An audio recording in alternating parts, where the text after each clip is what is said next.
Dr. Eric Kelly III, and a host of phenomenal speakers from all around the globe for this 7-day virtual event that you don't want to miss. The mission of the Black Business Expo is to raise scholarship money from kids all the way from high school, all the way from college. The Black Business Olympics is one of the largest Black business showcases in the world. It is an opportunity for businesses and companies to showcase their businesses globally. We are going to be giving away laptops up to $5,000 away to students.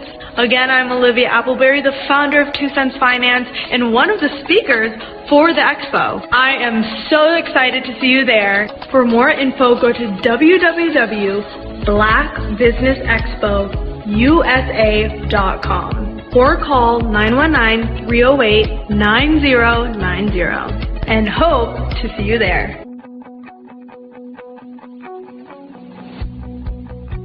I am Black Business. From the moment I wake until the time I sleep. Yes, I am Black Business. I am Black Business. Tell me, are you Black Business? I am Black Business. Do you support Black businesses? Listen, I support Black business because I am Black Business. Black Business Expo, one of the largest business showcases in the history of Black business in the world. The world! Sign up today at www.blackbusinessexpousa.com or call 919-308-9090. I am Black Business. I am Black Business. From the moment I wake until the time I sleep, I am Black Business. I am Black Business. Are you Black Business? I am Black Business. Do you support Black businesses? I support Black business because I am Black Business. Black Business Expo, one of the largest business showcases in the history of Black America in North Carolina. Black Business Expo, one of the largest business showcases in the history of Black business in the world.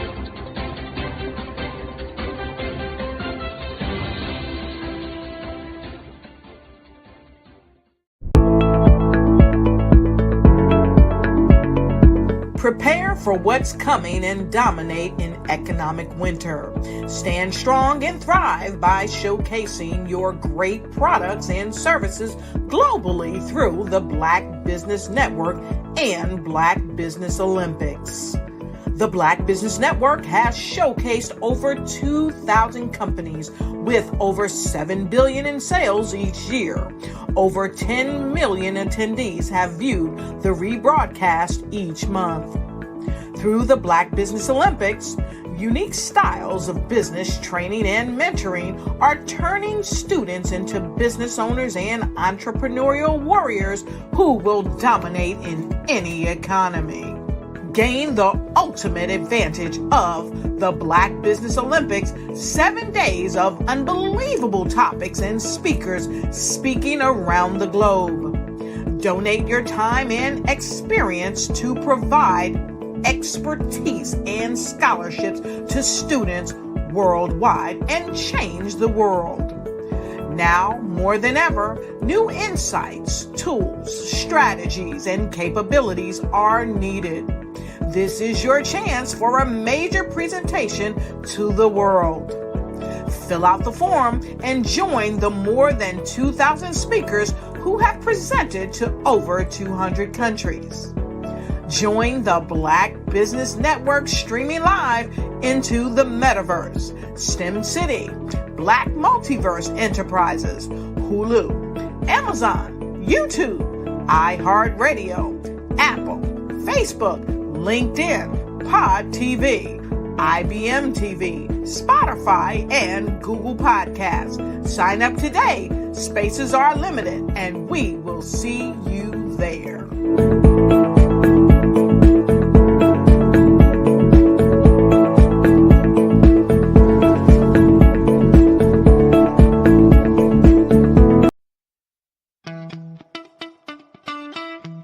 How many times have you been asked to help someone you didn't even know, a student, a business entrepreneur, or did you ever even ask, where did they end up?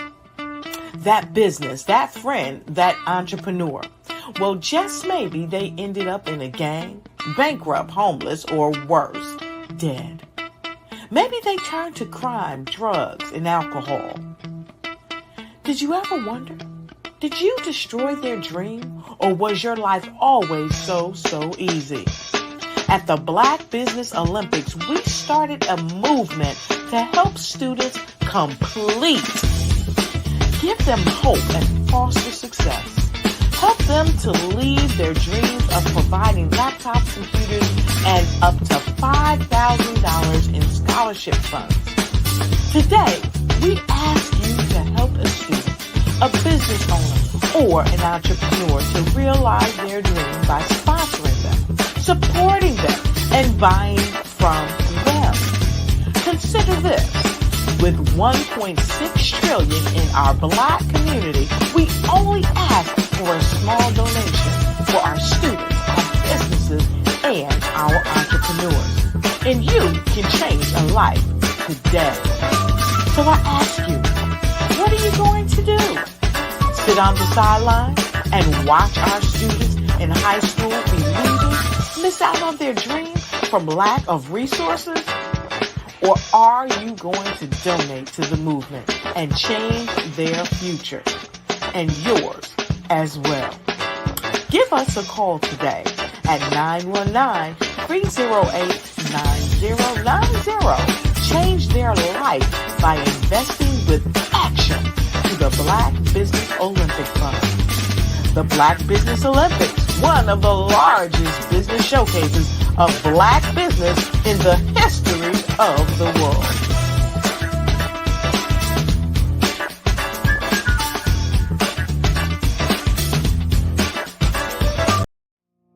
Did you know that approximately 333.34 million businesses exist today, according to a report from 2021? And you may be one of those businesses, or maybe you're not in the business market yet, but you're aspiring to be a business owner.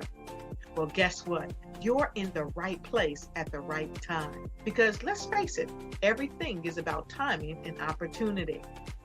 Hi, my name is Dr. Lotus Richey, and I'm the CEO and founder of the Lotus Richey Coaching and Consulting LLC, along with the Lotus Richey Ignite Show. 15 minutes of success with Dr. Lotus Richey, as well as books to boom your business and bring who you are. And today, I want to bring this amazing message to you about the Black Business Network and the Black Business Olympics. See, the Black Business Network and the Black Business Olympics is designed to help people just like you, that's right, that look like me, to take their business to the next level. Not just in your front yard or your backyard, but globally. The Black Business Network and Black Business Olympics is designed not to just help you survive, but to help you thrive. So join us today as we come together with businesses all around the world to support our students, our children, our young teens, our young entrepreneurs. What we do is we come together to help raise funds for students who are aspiring to be business entrepreneurs, who are aspiring and who are thriving in college.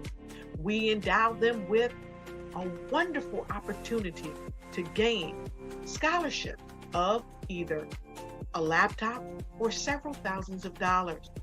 And we invite you to help be a contributor to this amazing opportunity to help someone that looks just like you. So join us today at our website and let us connect with you and help you ignite and take flight in every area of your life.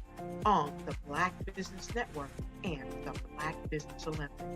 I'll see you on the other side.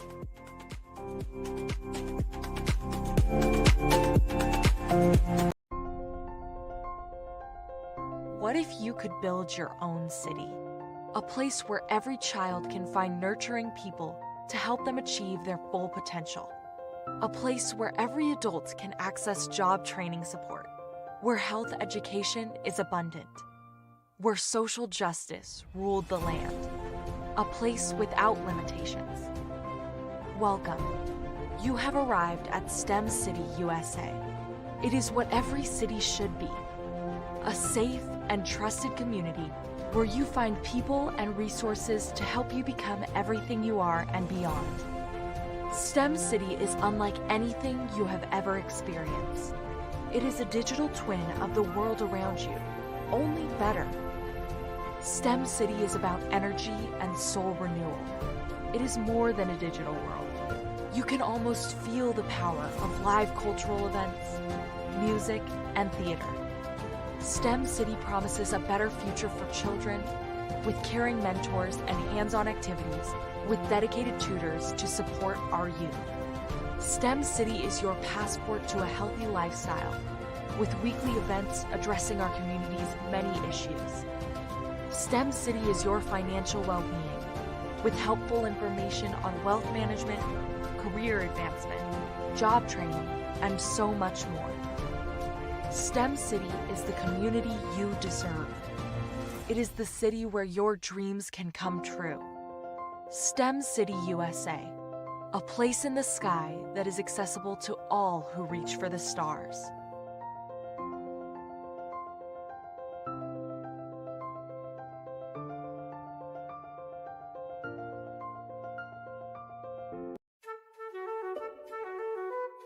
This is Dr. Arnold T. Petsworth. He's the owner of Petsworth Vet World, a veterinary clinic in Hopton, Connecticut. His patients include dog, cat, frog, fish, Goldie, dog, and this alpaca. Due to doctor-patient confidentiality, we can't tell you their names. Business at Vet World was steady, and then quarantine hit. Neighbors brought new four-legged friends into their homes. Bunnies. Bunnies everywhere. Dr. Petsworth welcomed these new patients with open arms. The only problem? There were more appointments than he could manage.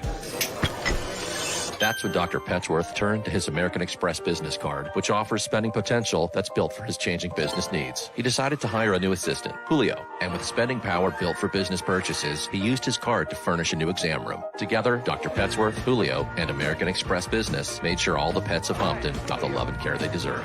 And everyone was happy. Get the card built for business by American Express.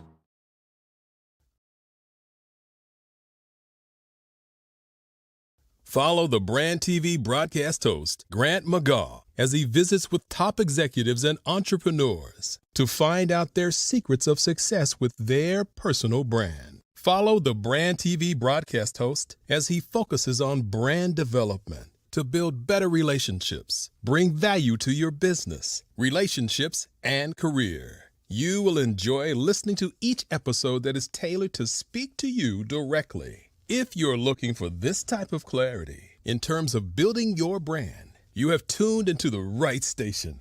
Each episode will help you to shape a conversation in the 5-star BDM network of 20,000 professionals and become a springboard for your corporate engagement and business opportunities. Each guest will frame their story in the areas of personal branding, business development, career development, financial empowerment, and technology innovation. Grant McGaw explains why he is the CEO and owner of his own professional career. Grant is an accomplished business leader and entrepreneur who wants to give back to individuals to grow their personal brand strategy. Tune in as he weaves his story about new possibilities, while to you exceed expectations. If you love storytelling, this show will make for fun.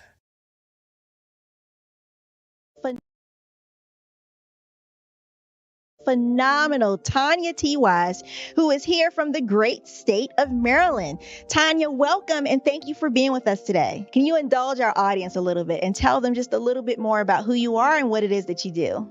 Well, I love being able to talk to people and have a magnetic attitude, being able to just show them. So I always like to say, level up is Coach at Tanya T.Y. is here. So can you tell our audience, just give them a teaser about what your presentation will be about? So my philosophy is that we should all be living our dream life. So tomorrow I'm going to talk about how you start living your dream life. What are some of the things that you thought about in your childhood that you just kind of let go and dormant? Wow. And I want to reignite that and just give you some pointers and some tips, some tools, some strategies to be able to start living your best life now. And guess what, Rhonda? And leave an inheritance for your legacy. Oh my goodness. Okay, I know that's resonating with a lot of people. I've heard that you have a dynamic coaching program. Can you tell us a little bit more about that? Absolutely. So our coaching program help people that have the lack of time, that lack strategies, and lack the confidence to go after their dream life. So we help them implement tools, we help them implement strategies, as well as give them resources so that they can live their best life now and leave that inheritance. Wow. Oh, I love that. I love the leave the inheritance part.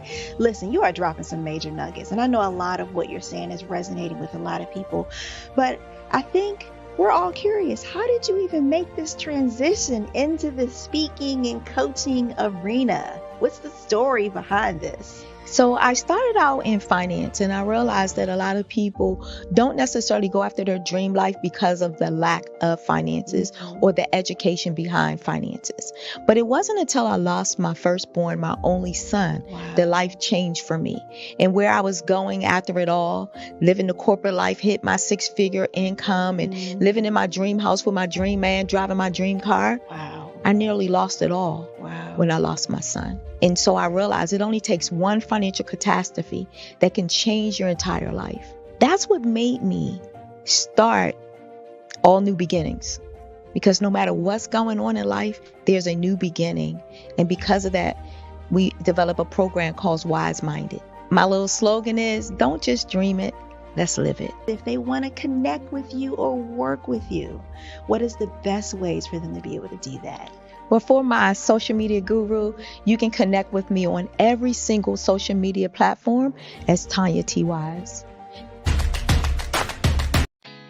Did you know women represent just 3% of Fortune 500 CEOs and less than 15% of corporate executives at top companies worldwide? Have you wondered what the secrets are to getting into the top ranks, whether in the private or public sector?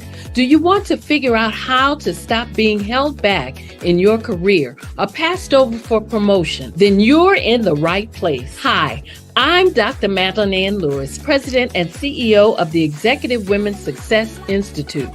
I have decades of experience in the military, the federal government, and corporate America. And my mission is to help women succeed and tap into their full potential. I want to reach 1 million+ women around the world to become the leaders they are meant to be.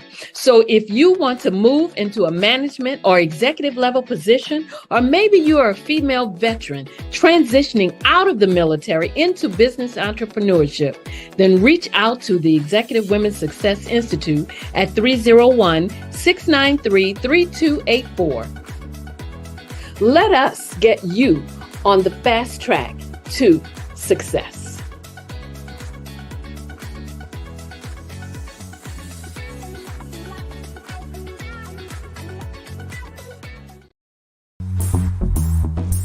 Attention all entrepreneurs and companies. Are you looking for reliable and efficient virtual assistants and back office support to help you manage your business tasks? Look no further than Superwoman Business Services.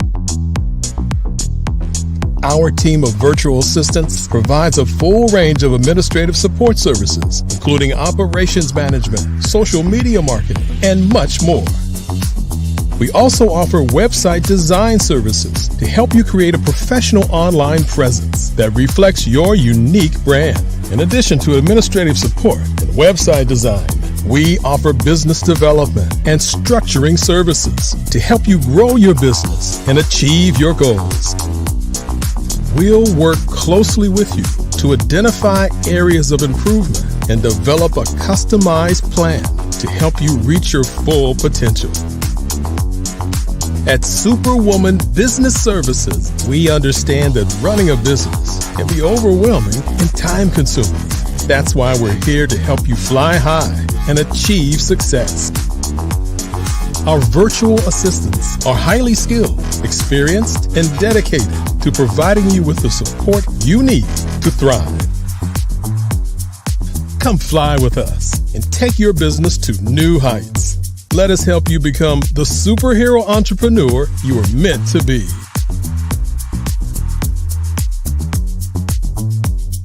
Contact Superwoman Business Services today to learn more about our back office support services. Come fly with us and take your business to new heights.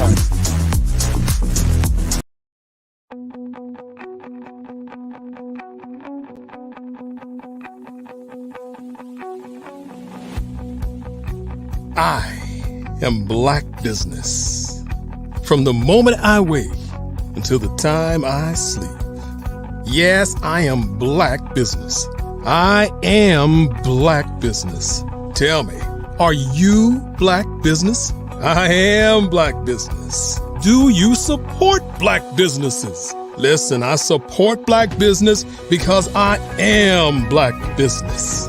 Black Business Expo, one of the largest business showcases in the history of Black business in the world. The world! Sign up today at www.blackbusinessexpousa.com or call 919-308-9090. I am Black business.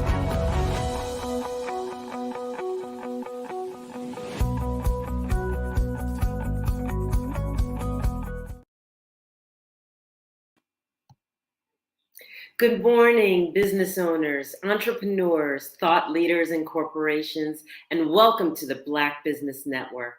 My name is Enolia Fodi, founder of Enolia LLC, Director of Operations for Vision Afrique Development, and CEO of Expressions of Humanity Foundation.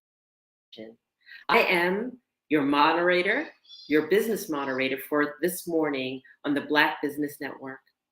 The Black Business Network is a 24-hour business network showcasing Black businesses, business owners, entrepreneurs, and thought leaders worldwide. We have speakers from North Carolina, London, Singapore, Africa, which is where I'm coming to you from, Japan, and cities across the United States. The Black Business Network is a global community sharing its business knowledge to empower, inspire, and educate businesses about business. Our keynote speaker today and this morning is Black Business Integration of the Metaverse. Our first speaker is William Jackson. William Jackson is a distinguished virtual reality certified educator, STEAM, which is science, technology, engineering, arts, mathematics, and music, educator, and a passionate advocate for STEAM education. With a career spanning over 20 years, he has left an indelible mark on the field of education. Currently a professor at Edward Waters University, or Edward Waters College, he imparts knowledge and STEM and STEAM curricula. Through his expertise, William Jackson has significantly impacted students, institutions, and communities, championing the transformative power of STEAM education. I present to you, William Jackson. Good morning, good morning, good morning. I'm fine, and it's so wonderful to have you here along with the technical expertise that you're going to bring. We are very, very excited to have you here. And I will see you on the other side. Thank you very much. Good morning, everyone. Depending on your location, good morning, good afternoon, good evening, because I know we have some international guests with us today. That was a wonderful introduction. And I just really consider myself as a servant, as a teacher, as a mentor, hopefully as a role model to not only youth, teens, and young adults, but also to adults in the area of technology. As she was speaking, I was reflecting back on my career, and it's wonderful to be recognized as an educator with so many things going on in the world today. Education is at a cusp, it's at a turning point where, like anything, even in business and commerce, education has to adapt, education has to pivot, as my wife would say, and education has to evolve beyond where it is moving towards and where it has come from. As an educator, I recently retired from 33 years teaching. My primary location was in elementary education, and seeing how youth, teens, and young adults were influenced, impacted, in some cases inspired by the different areas of technology. It is key and important that we understand that as each generation progresses through the educational system, that parents stay involved, grandparents stay involved, family members stay involved, so they're understanding and aware of the process of education and how it is impacting youth, teens, and young adults. I cannot deny that there are some areas that people may not agree with or particularly understand the concept of the role of an educator, the role of administrators. But our jobs are to empower our young people so that they will be the leaders and the creatives and the innovators and the artists and the motivators and the inspiration for future generations to come.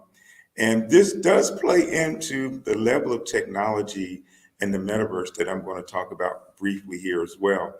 We have to understand that technology continues to evolve, it continues to grow. Even though I'm going to be talking about the metaverse, which are immersive environments, and they are impacting business even as I speak, we have to understand that don't be scared of it, don't be afraid of it, but learn as much as possible, even if it has to come down to watching YouTube videos, attending conferences and events similar to this, listening to those who have a passion and who have knowledge about the metaverse and AI and VR and immersive environments. It is very important that Black businesses understand that it is key to the visibility of our businesses, our collective businesses, that we are involved in AI, that we learn about artificial intelligence and how to apply it, because there are multiple levels that we hear.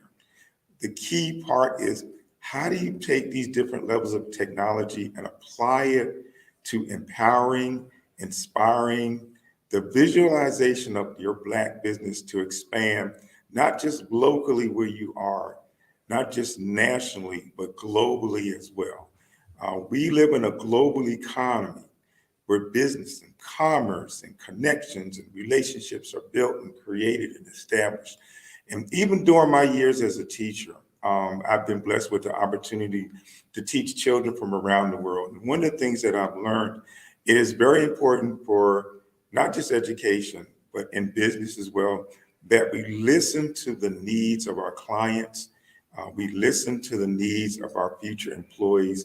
We listen to the needs and also observe the skills and talents and abilities that they bring forth to help us as business owners grow and move forward into the next century or into the next phase or into the next decade. And one of the things Black businesses have to be aware of, there is a process to integrate technology. And I always like to say, even though I've been involved in technology for a number of years, we must be able to leverage our networks. And our networks, and I'm sure many of us have heard this term, our networks elevate, magnify, or influence our net worth. And we have to understand that our networks influence, they change the perspective sometimes of our businesses, but our network influences and inspires our net worth because it allows us to expand from where we are as a teacher, but also as a business owner. And working with my wife as well, she is a university professor. We try our best to learn as much as possible.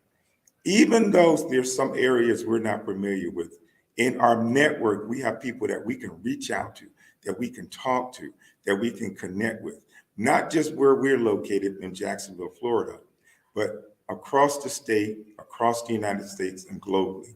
One of the things that we love to do is participate in conferences and workshops and webinars, taking notes, following people on social media, connecting with people.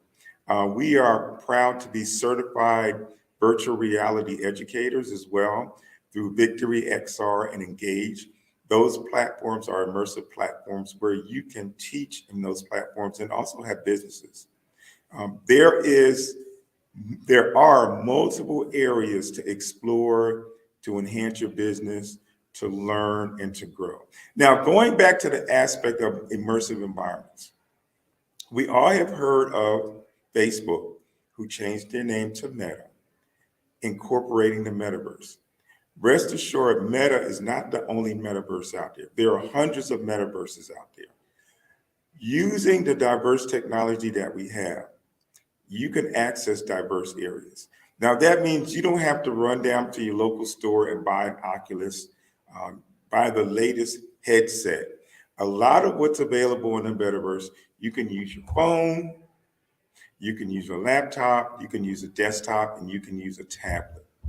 So the understanding that the metaverse embraces multiple devices should provide some security, because everyone does not possess or use or have the same knowledge on a particular device. More and more our young people are using their cell phones to access content, to access information, which is great because our smartphones have the ability to connect us to the world. I'll give you a perfect example. My wife and I, we are part of the WordPress community, and WordPress manages 45 to 55% of the websites globally. So that means when you're looking at a website, if you scroll to the bottom or if you look to the top, it may say this website developed or created by WordPress, or this website is managed by WordPress. Other areas or other applications are similar. There are other platforms. But when you're integrating website technology, and you're integrating metaverse technology, and you're integrating AI technology, and you're integrating VR, which is virtual reality technology, before you jump on the bandwagon and say, I'm going to integrate all these areas of technology, I'm going to use them. First of all, strategically figure out how you are going to use them to maximize the brand of your business. And I think one of the disparities with technology, the internet itself, but moving into Web3 is for Black businesses to learn strategically how to visualize their business. Now, when I say visualize, that means you are using multiple social medias. Yes, you may be on Facebook, which is great, which is wonderful. But are you also on LinkedIn that can connect each other? Are you also sharing information on Twitter? Are you on Threads?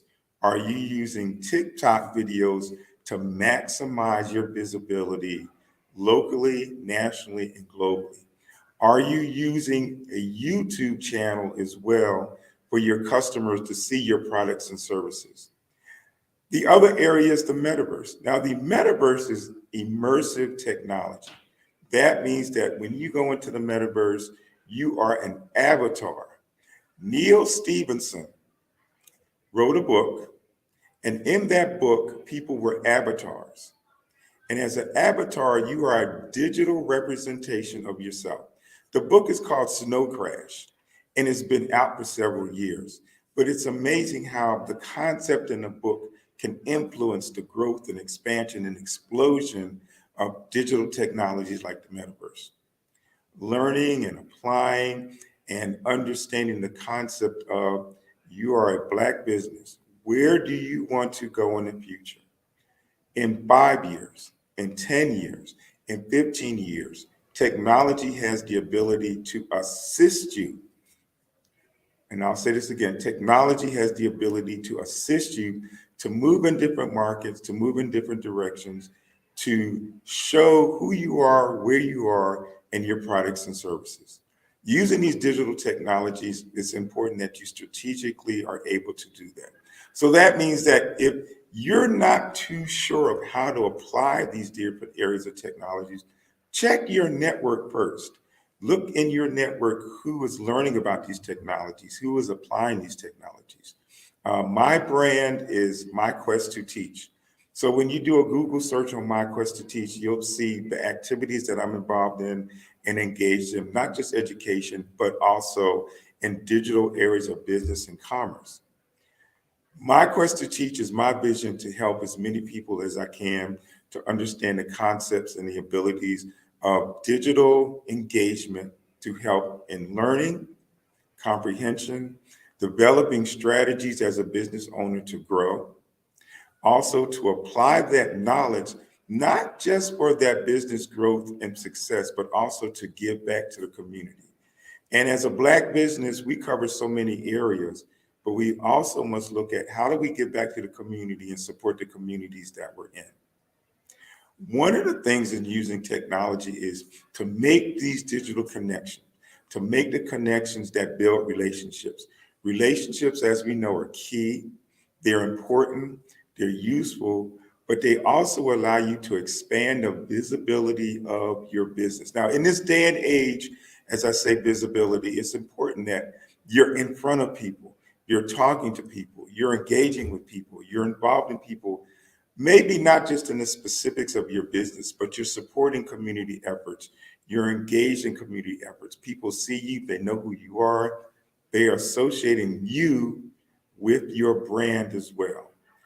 The key parts are, one, strategically understanding your strengths, understanding your weaknesses, understanding your knowledge, understanding your skill level, and understanding the concepts that you're going to use to bring in diverse technologies.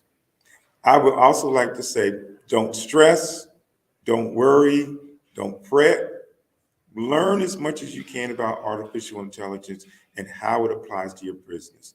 Learn as much as you can about the metaverse. Watch YouTube videos. Follow people that are knowledgeable. Now, because it is new technology and it is expanding and growing, be careful about people that pass themselves off as experts. You know, they can be consultants, they can be knowledgeable, but different people have different ideas. They have different constructs in their mind about what technology can do and offer them. Black businesses are unique, and the uniqueness comes in their ability to adapt and survive as many things change. With the COVID situation that came and affected the world globally, businesses chose to adapt, to pivot, to use more technology because they were remote. If we look at the business community now as they're bringing people back together in offices, many businesses have chose to stay remote. So they're using Zoom, so they're using Teams, so they're using different types of technology, but they're integrated in those technologies are the ability to build teams, to unify people to work together. Now, the metaverse, if you're thinking about it, it's like, okay, metaverse, how do I apply this? The metaverse is kind of sort of like, as the kids would say, Zoom on steroids, because the beauty of it is when you're creating your avatar, and if you've never done it before, look at it as using a video game. Go to a program online called readyplayer.me, and that's readyplayer.me, and learn how to create an avatar and get used to being a digital representation of yourself. I always suggest that you create 3 avatars. A business avatar, because now in our business environment, you may be called in, if you have not done so already, in a virtual meeting requesting you to be an avatar. Create an avatar that represents you as a business entity, as a business person with your digital clothing. Secondly, create a casual avatar, because you may be called into meetings in a casual environment where you don't have to wear a shirt and tie, you can be more casual, but you're also projecting yourself as a business owner. The third one is also even more casual, because you may be called into an environment where it's a networking environment, where you are, as the saying says, dressed down, but you're still representing your business. So as you create your avatar, you will see how adaptable the avatars are and your brain, your knowledge, your experience gradually grows. Once you create your avatar, experiment it. Change clothing, change hairstyles, change facial features. You can even change all aspects of shoes and eyes, whatever you desire to do, which is pretty cool because now you're working in an environment where it's digital, it's virtual, and basically your avatar can travel with you anywhere in the world. We have friends in Africa, we have friends in Asia, we have friends in Europe. We have business interests globally as well, not just as educators, which we do teach globally, but as business owners sharing content and information in web development and creating metaverse galleries for businesses and educational institutions. But all of that idea goes into how can I solve a problem? How can I connect and network with people? If there's an issue, a situation, or circumstance, how best can I help those individuals that are struggling with maybe accessibility, mobility, understanding the levels of technology and how it applies to them? One of the issues today is accessibility. And you're thinking, okay, there are different areas of accessibility. The metaverse can aid in accessibility with the mobility of being someplace remote. So we still have, even though we're coming out of COVID, people that are still remote, at home, anxious to go out in the community, and maybe have some medical problems. They may be homebound or hospital bound. But being involved in the metaverse, having an avatar that represents you, does not mean that you're mentally confined to your home or the hospital or whatever the situation or circumstances. You can get out in the world. You can travel the world virtually. You can visit any place in the world that has 360-degree videos or created a metaverse site. That's why it's important for people to understand when you hear the word meta or Facebook, they are not the only metaverse in the world. There are hundreds, if not in a couple of years, thousands of metaverse sites in the world. Now you're thinking to yourself, okay, well, what value would a metaverse site have to me? As I said before, the accessibility of people coming to see your services and your products virtually. You can set up a virtual storefront. If you're a consultant, you can have a consultant agency or office in the metaverse where you have it built, you have it designed, you have it created. One of the beautiful things about that is that you are not confined to your geographical location. You have a global outlook and connection with the world. As a public education teacher, as a higher education teacher, my wife and I encourage our students, you have to think globally.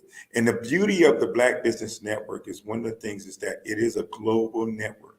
You can expand outside of your environment, which is a beautiful and wonderful thing because you understand that the future is now.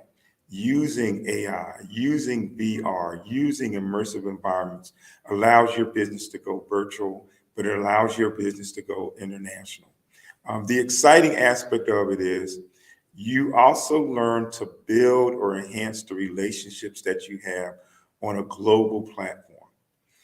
America, as you probably have learned in your business interests and dealings, has a different concept about building relationship, a business relationship and a personal relationship than the rest of the world.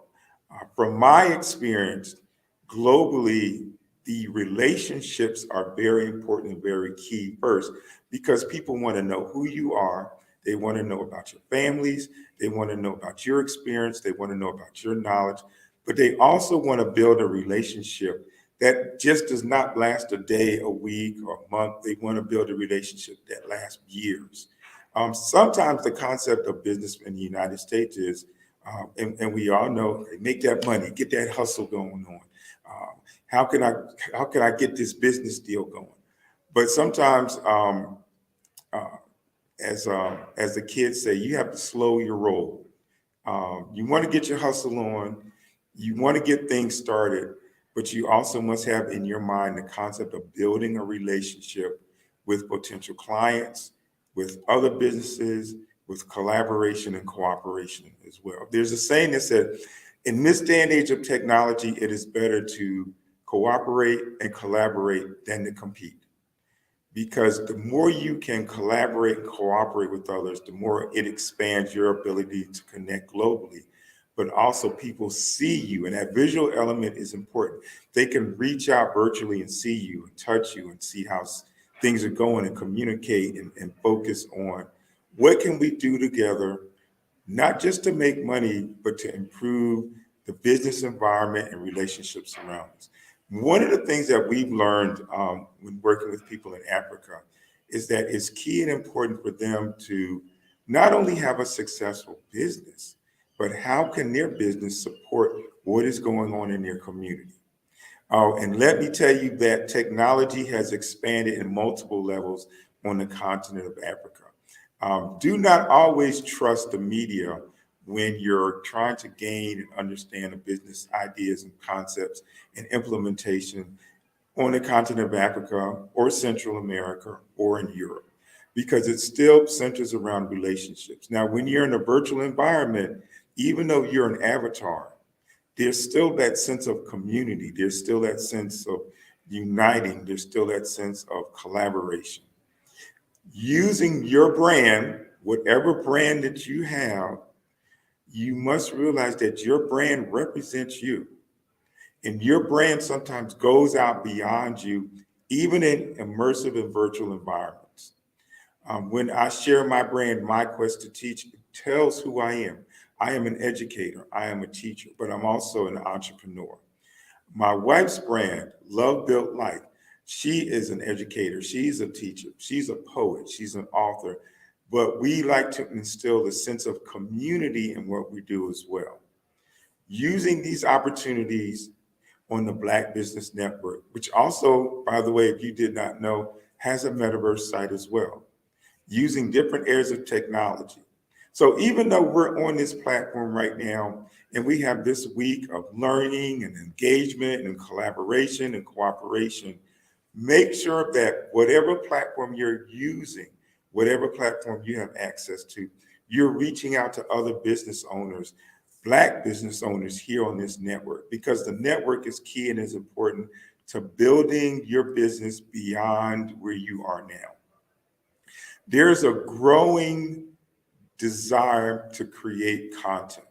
And the content opportunities for Black business networks are key and important because we have business owners, we have entrepreneurs, but we must stay consistent with what we're trying to do and accomplish with our businesses. Yes, we are in business to make money. Yes, we are in business to be influential. Yes, we are in business to get our names known out in the world. But the aspiration should also go along with being strategic in what you're trying to accomplish and what you're trying to do. Each of us in our own individual area and business strategies and opportunities, we are content creators. We are digital innovators. We are artistic creatives. We are bloggers. We are video bloggers because we're using diverse technology. There are thousands of Black businesses now that are sharing millions of bits and bytes of information that are encouraging and empowering others in the world. Again, our network must help us to grow. Our network must help us to expand. Our network must give us the opportunity to share content and information. So even though I'm here, I'm presently in Maryland. We live in Jacksonville, Florida, doing our travels and speaking at conferences and webinars and different activities. Your concept and your desire should also be centered on being a leader in your particular area, building leadership, thought leadership, mentoring others as well. Think of the inspiration and influence that you have on youth, teens, and young adults that are coming up that are involved in technology. Placing yourself, your business in front of them on multiple platforms, because we have to remember that as we continue to grow and expand, the young people today will either be our future employees or they will be our future customers. So we must put in place metrics to understand that those that are going into high school, when they graduate or matriculate to either university or vocational school or military or entrepreneurs themselves, somewhere along the line, you're going to meet with them and you're going to connect with them. If you're already talking at schools, if you're already visiting high schools, if you're already visiting middle schools, or even elementary schools, or colleges, or universities, or vocational schools, taking your time to talk to young entrepreneurs to let them know about your business and what you're involved in, engaged in, is a wonderful way to expand your visibility as well. But to connect with the younger people, the younger audience, you have to use these technologies. You have to take the opportunities to offer internships so that those that have the knowledge about the metaverse can help you expand your business into those areas. Those that have knowledge about social media can do the same, can expand and help your business grow in those particular areas. We must be able to, as we share often, to think out of the box. How can you be creative? How can you be innovative? How can you use the technology that's out there? Certain areas I've shared with Ready Player Me. There's also galleries that can be created in Spatial. Spatial.io is a free platform. There is a paid feature as well, where you can design and create your own metaverse. There's software called Blender, Unity, Real Engine, Unreal Engine. Those softwares are used to design and build communities on the metaverse. I'll give you an example. Wherever you're sitting or wherever you're located, just imagine that you are an avatar, but where you're sitting is a virtual environment that represents where you currently are. Whether you're home, whether you're in your business, or whether you're in a remote location, where that environment is created, and you can invite people in to talk with you, to sit with you, to have conversation, to actually build on that environment and build on that relationship to make stronger connections. There are companies and entities that you've probably heard that are putting billions of dollars into technologies. Walmart, Best Buys, Nike, Jaguar, Kia, Mercedes, Lexus, and other companies are funneling billions of dollars into the technology to expand people's access to their services, because they know the more and more people that use these services, that use these applications, that use these products and services are going to be involved in immersive environments. And people wonder, well, why would I do that? Why would I be engaged in such an immersive environment? Well, for one thing, because these environments can stay open 24/7. You have the opportunity where you can engage with people around the world, but again, as an avatar. The key point to that is that your business is still actively engaged and actively involved. Now, hiring individuals may require some training, and this is an area that is key as well, because you want to make sure that when you're involved in these activities and you're putting your business on the metaverse, that those individuals that you plan on hiring or contracting are knowledgeable about the continued activities and participation of being involved and engaged in immersive environments. So even though you're virtual, even though you're on the metaverse, you're still talking to people, you're still engaged. And it's a beautiful thing globally, and on an environment that creates for your business.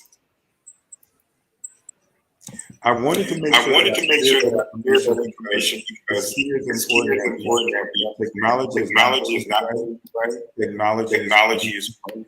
And one of the things that hurt Black businesses are that we do not take the opportunity and chance to adapt to change. And we must learn to adapt to change. So that way we are progressive, that we expand, and that we continue to grow. So I believe my time is about up, but I wanted to make sure I shared that information. If you can reach out to me by my brand, My Quest to Teach, in Twitter, Instagram, Facebook, and on LinkedIn as well. So thank you very much for this opportunity for sharing this content and information.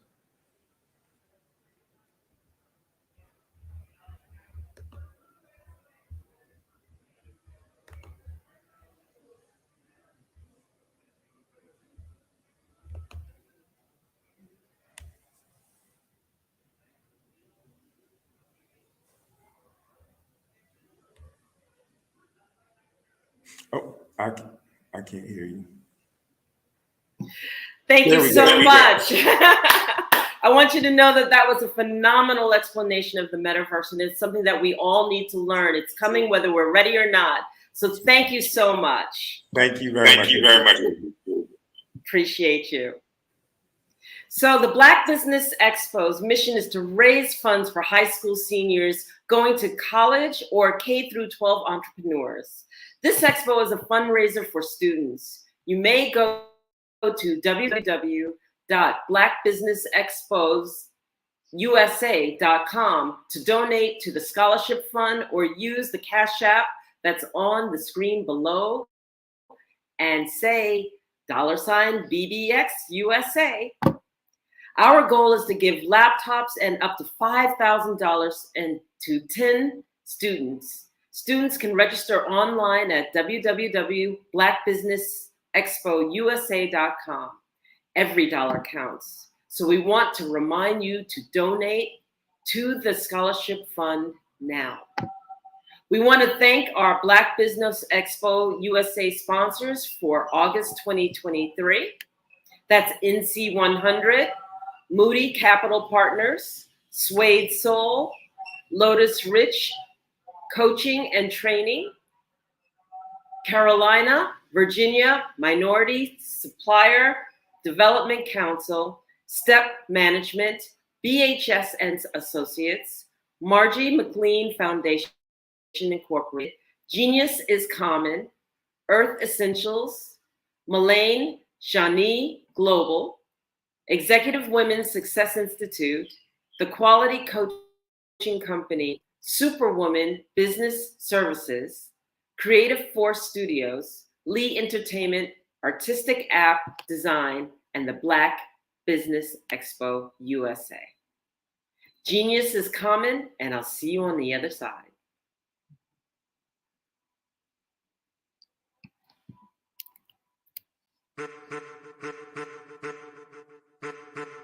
I am a child of the Most High God. He has gifted me in ways that I could not even imagine and didn't know.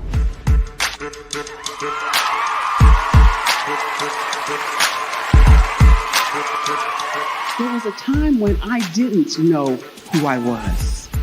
I listened to other people tell me who I should be, what I should do. I listened to people telling me that I should be a boutique owner, that I should be a construction manager, that I should be a laborer. Have you ever felt like you should do something else, be something else, go somewhere else, be wherever you wanted to be, and you felt like you were in a box? Anybody in the room? And you couldn't get out. Anybody in the room? And you kept trying to go and you couldn't get out. Anybody in the room? But let me tell you, you need to rock the box. Rock the box.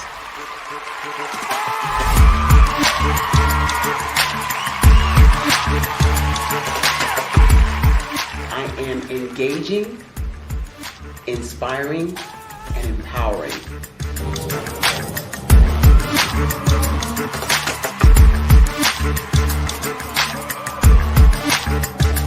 I would give you everything I know.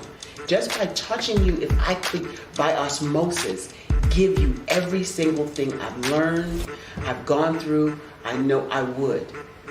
We know that's not possible, but as it is possible, I love to share information with people. Some of you out there, people have told you that you can't be, you can't have, you can't do. But I will tell you, like Kinston said, you can, you must, and you will. If it's to be, it's going to be me. You got to say it. If it's to be, it's going to be. If it's to be, it's going to be. If it's to be, it's going to be.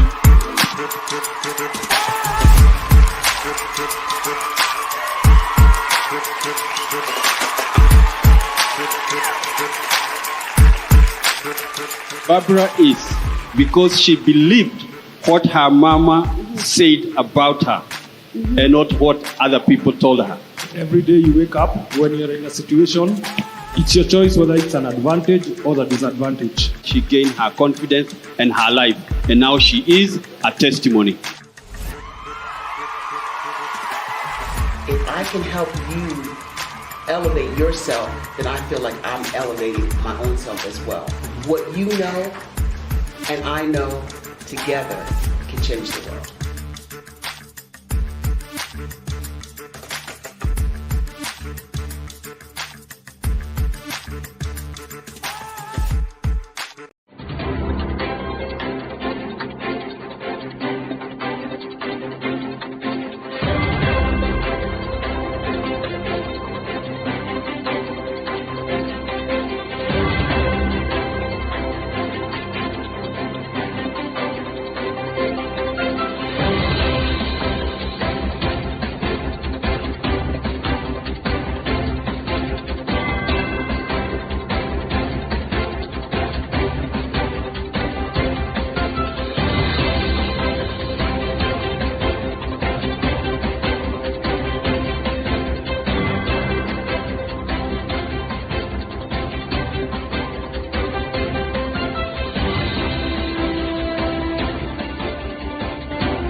Dr. Eric Kelly III and a host of phenomenal speakers from all around the globe for this 7-day virtual event that you don't want to miss.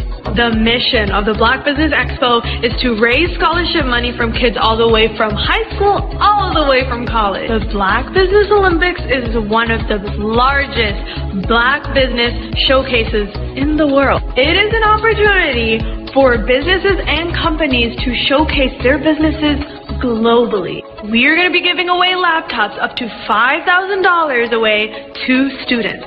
Again, I'm Olivia Appleberry, the founder of 2 Cents Finance and one of the speakers for the expo. I am so excited to see you there. For more info, go to www.blackbusinessexpousa.com or call 919-308-9090 and hope to see you there.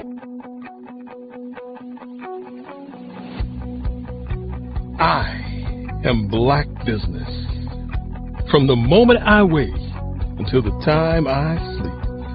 Yes, I am Black business. I am Black business. Tell me, are you Black business? I am Black business. Do you support Black businesses?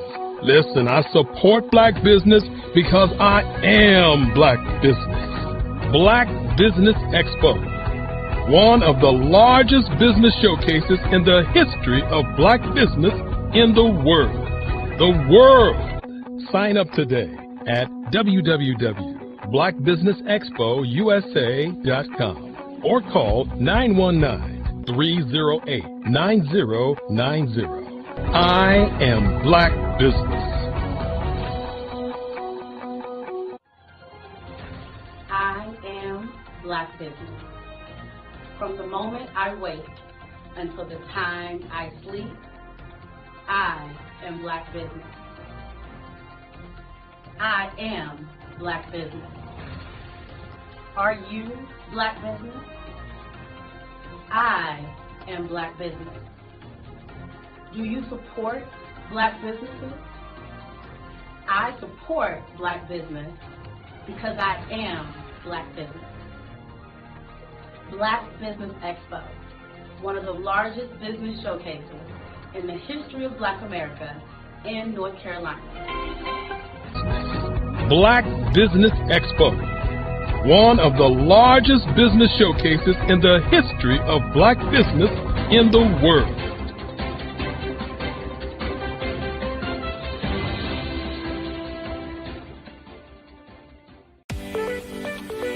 You are in the right place at the right time. The Black Business Network opens again for its Black Business Olympics, a 24/7 broadcast on business, strategies, global branding, social media marketing, finance, advertisement, and much, much more.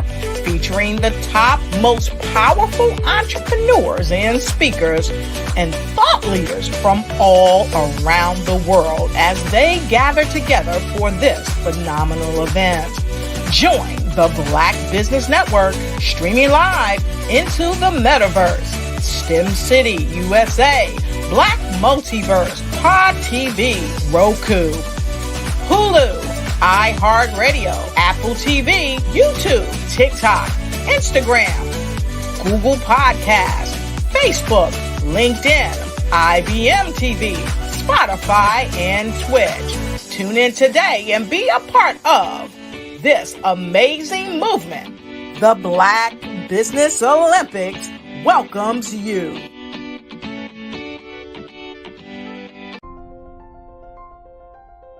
What if you could build your own city? A place where every child can find nurturing people to help them achieve their full potential. A place where every adult can access job training support, where health education is abundant, where social justice ruled the land. A place without limitations. Welcome. You have arrived at STEM City USA. It is what every city should be. A safe and trusted community where you find people and resources to help you become everything you are and beyond. STEM City is unlike anything you have ever experienced. It is a digital twin of the world around you, only better. STEM City is about energy and soul renewal. It is more than a digital world.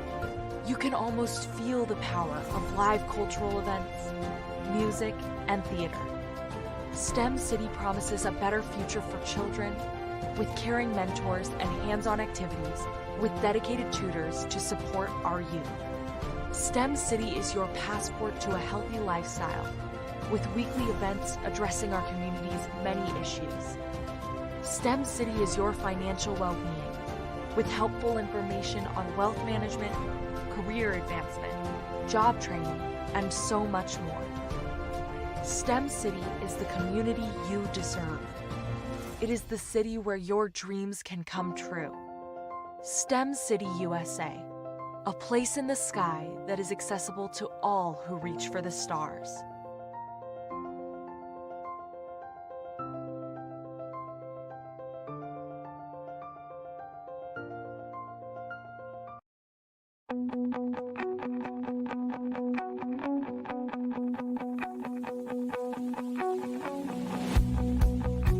I am Black business.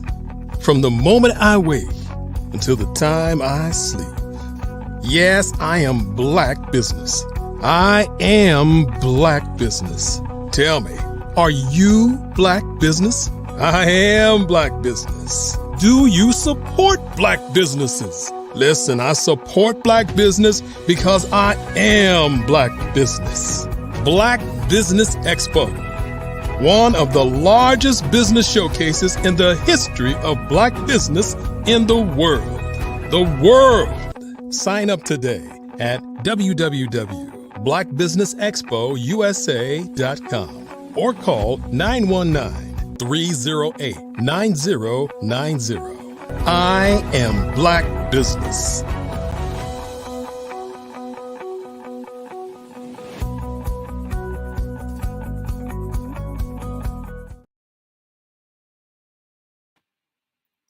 Good morning, good evening, good afternoon, wherever you are in the world, business owners, entrepreneurs, thought leaders, and corporations, and welcome to the Black Business Network.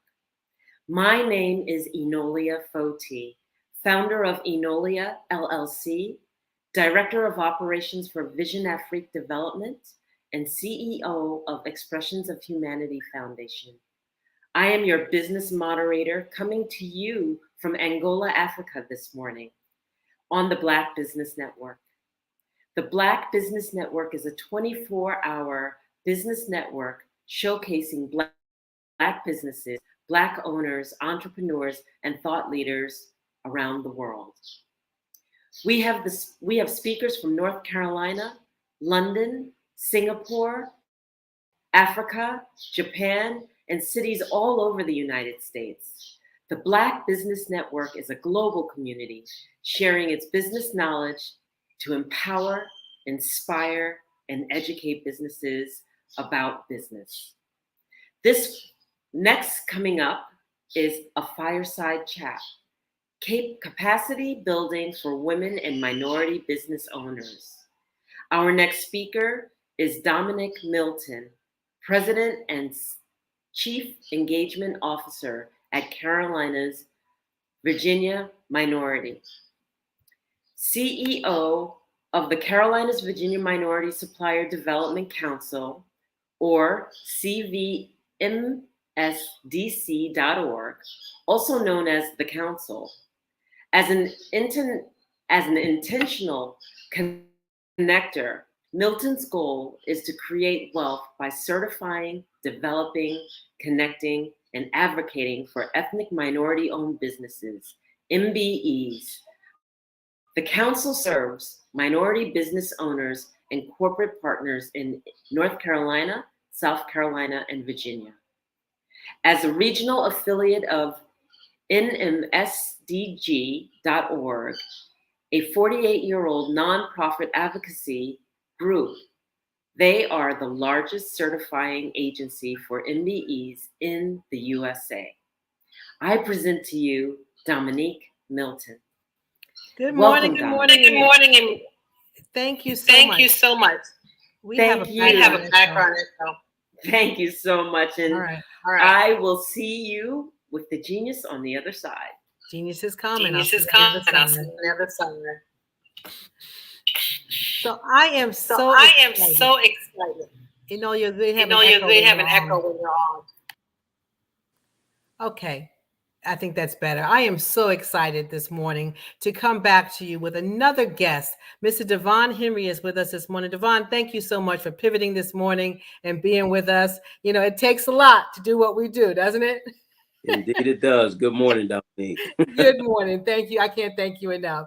So I want to start at the end because that's what we're here for. We're here about scholarship, right? So we are raising money, scholarships for students to go to college. And so I'm going to start at the end of your bio because that really resonates with why we are here. Devon is an advocate of education. He has his BS in biology from Norfolk State University, where he was elected as a distinguished alumni back in 2013.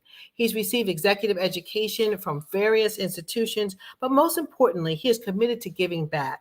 Devon created an endowment at Norfolk State University that provides scholarships to inbound NSU students majoring in STEM-related fields. Congratulations and kudos to you for doing that, Devon.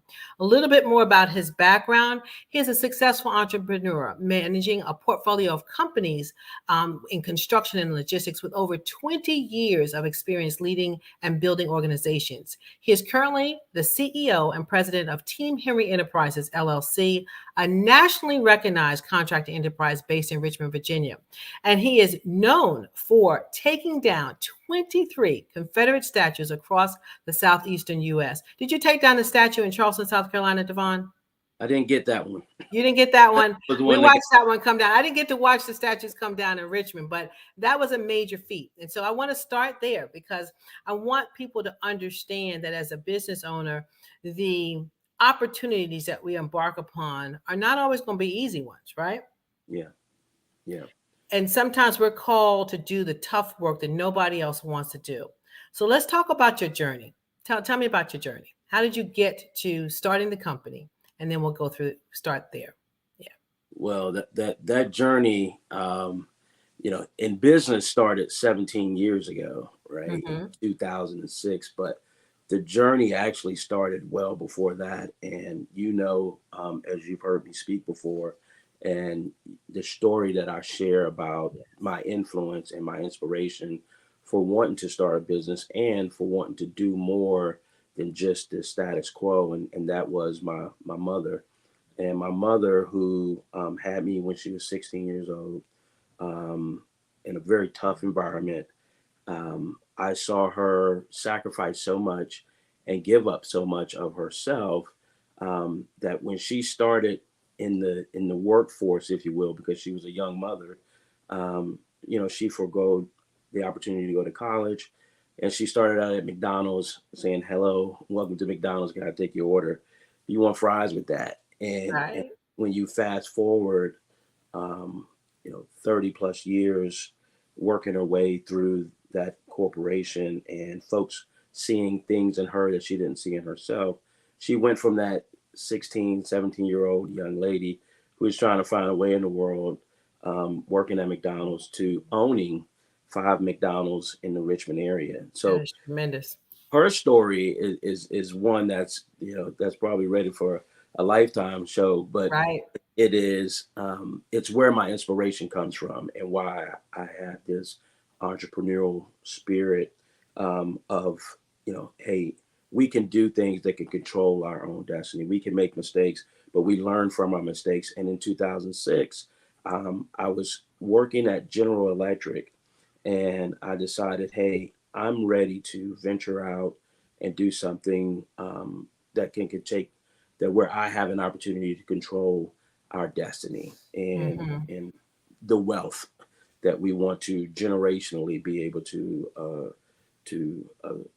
assume and to pass on to our children, right? Right. So I'll never forget, I went to my wife and I said, hey, babe, I want to start this business. And she knows I've always been doing research about it.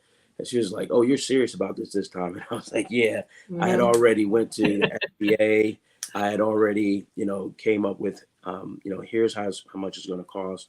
And so I put our whole entire life savings on the line. Wow. Left my 6-figure career that I was on the fast track at GE. And I told her, or I asked her, I need you to do this with me, because she had a human resources background, and I just knew that what was going to be needed. So as you fast forward, after her looking at me like I had 3 heads, and we had just had a daughter who was born premature, 1 pound, 12 ounces, and everything that comes along with that. We started our business in the Great Recession, Dominique. So oh my goodness. If you can imagine saying, okay, hey, we're getting ready to start a business and we got this great business plan. Right. And thought this thing through 1,000 ways from Sunday. And then boom, the market just falls out. The cloud, the sky looks like it's never going to turn light again. and so, we had to pivot, and we had to move in a direction where we initially thought we were going in, commercial and different local agencies, to becoming more of a federal government contractor. Okay. Simply because if who was going to be spending money during that time, it was the federal government. Right. So we pivoted and made the adjustments in regards to our staffing, our planning, and who we were marketing to. And we just started growing our business in a way that it made sense to target who we were going after.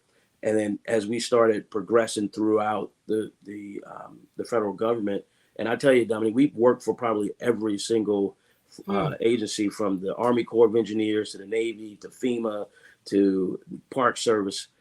We just kept building our portfolio of clients.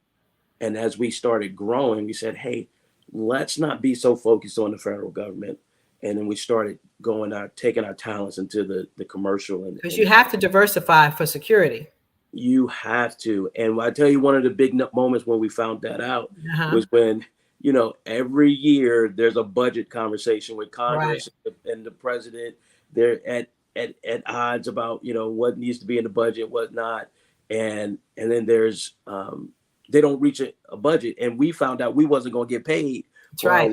I said, oh yeah, we got to figure out something else and start diversifying and not having all our eggs in a basket. And so around 2015, 9 years into it, we started diversifying into the commercial space, picking up clients like Dominion Energy, JP Morgan Chase, McDonald's, Altria, some of the larger, more stable companies. And then we started doing some development work on our own.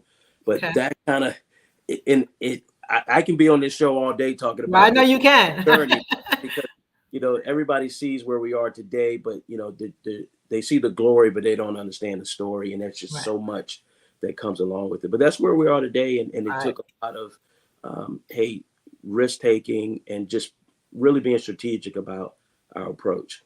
Yeah, so let's pause for a moment. Let me recap for our audience because I heard quite a few things, right? So we talk about resolve. We talk about being intentional. You talked about the intentionality of your mom. She was a 16-year-old mother, and I know her mother passed shortly after she had you, right? And so she 30 days. was alone on her own, and she had to make it. She had to get it. And it wasn't beneath her to go out there and take this menial job at McDonald's and do her best, right? So she put on that smile and she did her best. And as you said, people saw in her what she didn't see in herself, but she built her way up, right? Yes. And building her way up, she went from saying fries with that to owning McDonald's, right? So she built that foundation. So to our listeners, you have to be able to start where people don't want to be. In order to get to the next level. And I always tell my kids, you have to do today what others will not, so you can have and give tomorrow what others cannot, right? So your mother understood that. She instilled that in you. Then you took that inspiration and you built a business. You went out on faith, right? Took your savings. Now, some people don't understand that, right? They took their savings and they made that commitment, and you didn't have a plan B. And so that's critical. When you don't have a plan B and all your eggs are in that basket, it makes you have to survive. You have to swim, otherwise you're going to drown, right? So you had your whole family in it, and then you started swimming.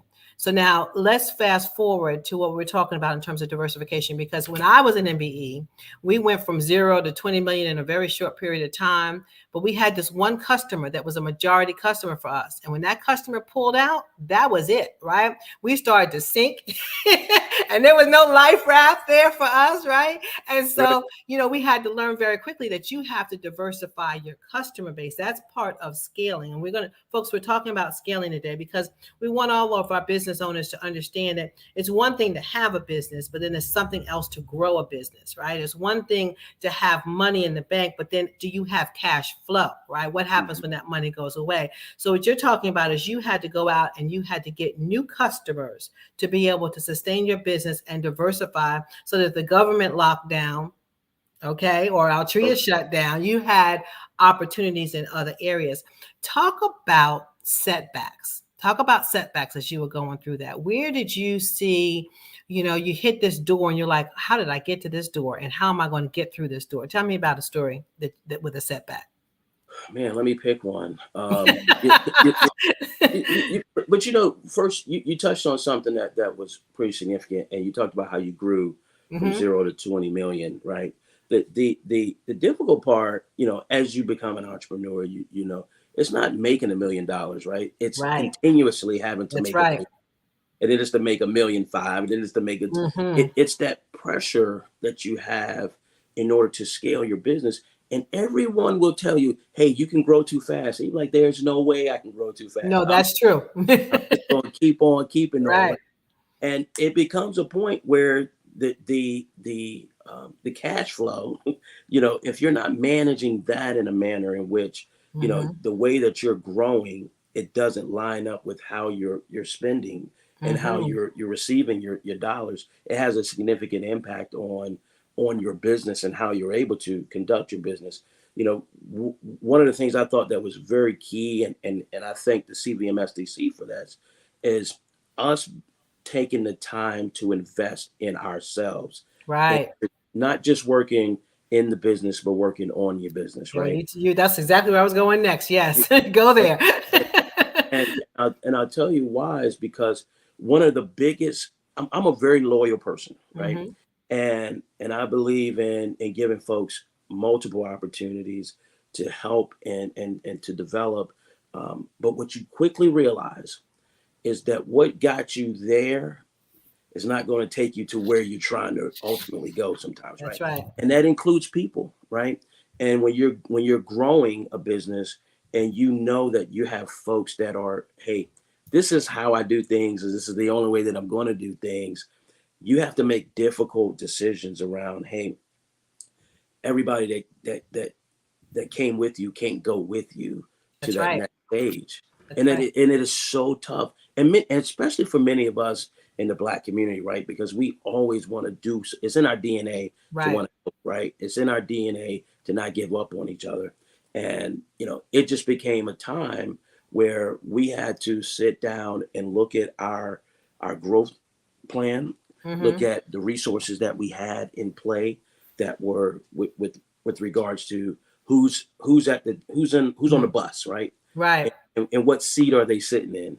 And it was a real realization that, hey, some of these folks can't go with us, and making that's tough. That's really tough. It's very tough. And what you realize is that, and I've heard it before, and I didn't practice it initially, is that you hire slow and you fire fast. Yes. But because once folks get in and they see, man, they're doing things they shouldn't be doing. They're doing in regards to, hey, they're trying to step things up so fast, and they're creating this level of toxicity within your organization just because they can't see what you see, and they can't understand your vision, and they can't do what you do to be quite, right. So making those decisions of personnel and being intentional about, hey, here's your skill set. I'm willing to develop in you. You want to go to this class, you want to go to this school, you want to go to whatever it is that can help you get to the next level of where we're trying to take this company. Right. And if you have a desire to do that, then we have to have a different conversation. So having those hard conversations. Very much so.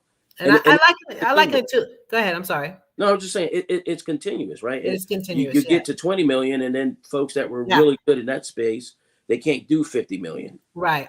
Or they don't want to, you know? That's key. They might not want to, right? And so, it's I liken it to like a relay race or a rowboat, right? So, if you're in a relay race, you might not be the person to have that anchor position. So you as the leader need to know where you're going to put everybody in that relay race. You have to position the people on your team, and you have to know that if they're not positionable, then they need to be out. Okay. So, and they can't take it personally. You can't take it personally because you've got a job to do, right? And so when you get the contract, if they're not the ones that are going to be there to help you fulfill that contract, you got to get a different team of rowers, a different team of runners to be on to work with you. Otherwise, you're not going to win the race.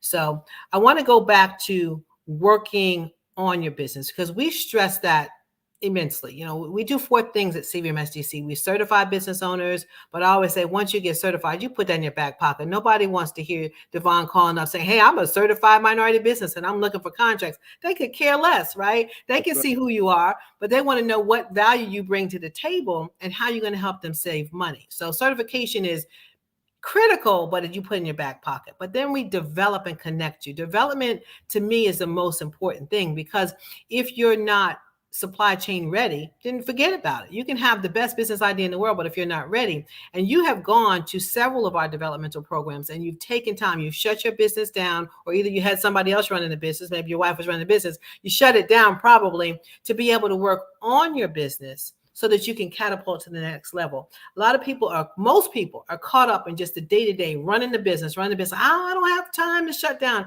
I don't have time to focus on this. And then their business stays stagnant. Talk about that and how those investments have helped to catapult your business. What you said, I couldn't agree with you more, right? So, and there's no way I'm leaving and the business shut down, right? Right. It's a situation where what I talked about, putting the right people in play, right? That you have someone that if you're not in the office, that everything is still running, right? Right. And once we had our second child, my wife took a step back from the business and really focused on, that was our give and take there when we had our son. But what I'll tell you is I went to Norfolk State, as you pointed out. We believe in taking advantage of every resource possible, right? Yes. If there's an opportunity there for you to leverage a resource, we did it because we always felt like we was doing more with less. Mm-hmm. And when you fast forward to where we are in business and how I saw these opportunities, I mean, there was nothing better. It was frightening at first because you're thinking, hey, I'm going to be out of my business for a week, right? Mm-hmm. And then when you get there, and I've gone to University of Richmond, Tuck at Dartmouth, Northwestern at Kellogg, some others outside of CVM SDC, but UNC at Chapel Hill, Keenan Flagler, Harvard. Just because once what you guys showed me was that what I didn't know that I needed, right? You don't know. But what came of it was the opportunity to see other entrepreneurs doing what you're doing or doing more than what you're doing, right? Right. I'm a very I need to see it, right? That's why I think representation is so important for you to be able to see things that you want to obtain, to be able to see that in person, right? And so being able to go away from my business and kind of be around other like-minded folks, and the professors were top-notch. Top notch. Yeah. They're international consultants, right? Consulting International. with corporations all around the world. Make you think things differently. And quite honest, that's when you go back to your business and you start saying, okay, what are we do? Why are we doing this? Let's focus on that. And you start having those conversations with your key folks.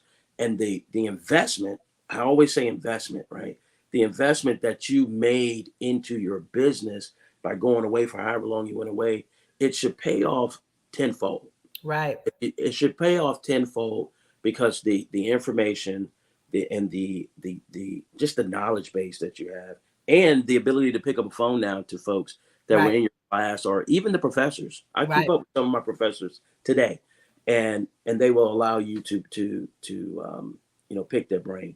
So it's extremely important. That's good. And just for our listeners, when you're a member of CVMSDC, those courses come for free. We provide scholarships for our members to go and work on their business. And I don't care whether you're at 10 million, 20 million, or just under a million, you still, at every level, you have an opportunity to improve and advance. So you need to take time each year to work on your business.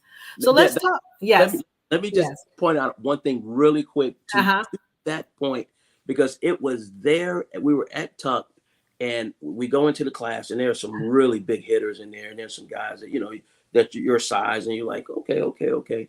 But I'll never forget, I walked into our classroom, and there was a brother named Rich Dennis, who owned Shea Moisture, who now owns Essence, the magazine Essence. Yes. He was in the class with us.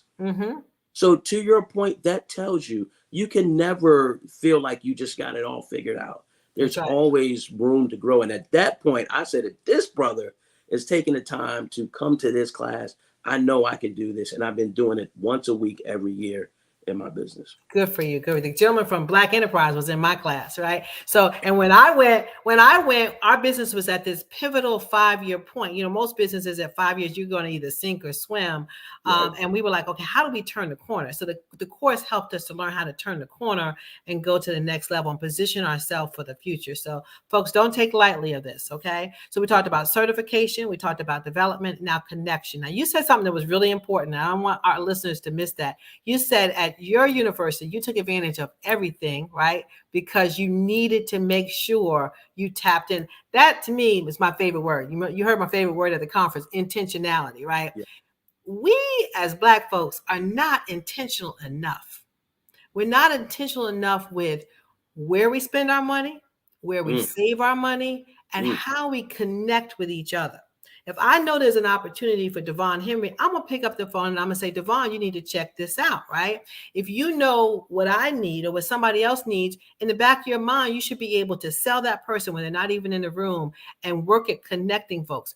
People think there's a pie, and some people think that if I take a piece of this pie out, the pie is going to get smaller. But you and I know that pie gets bigger and bigger and bigger the more pie you share, right?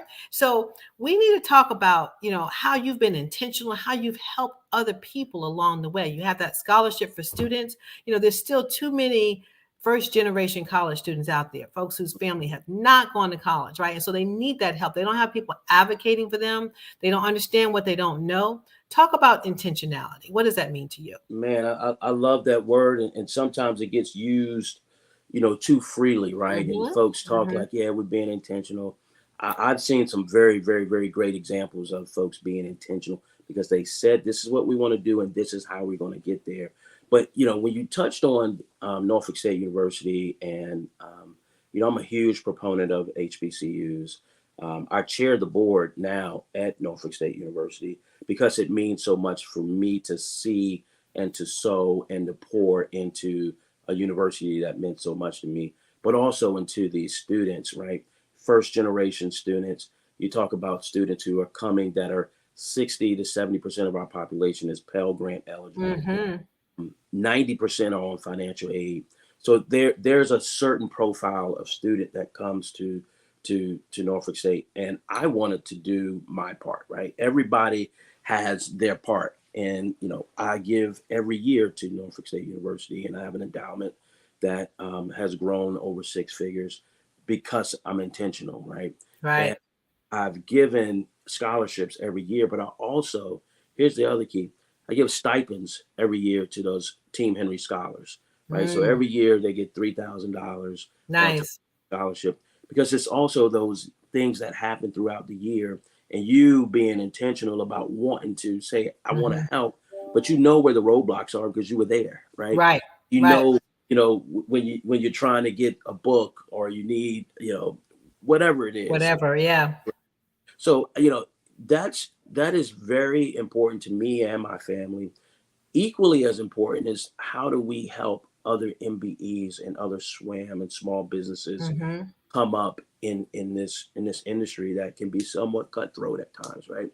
And we had to get in a place where we were comfortable dealing with us, right? In a business setting. For some reason, there's been this stigma that, we can't do business with each other. Everybody wants to know, well, who's the lead and who's this? And hey, what's 0 of 0, right? It's 0. That's right. At the pie, right? We are going after this piece of pie.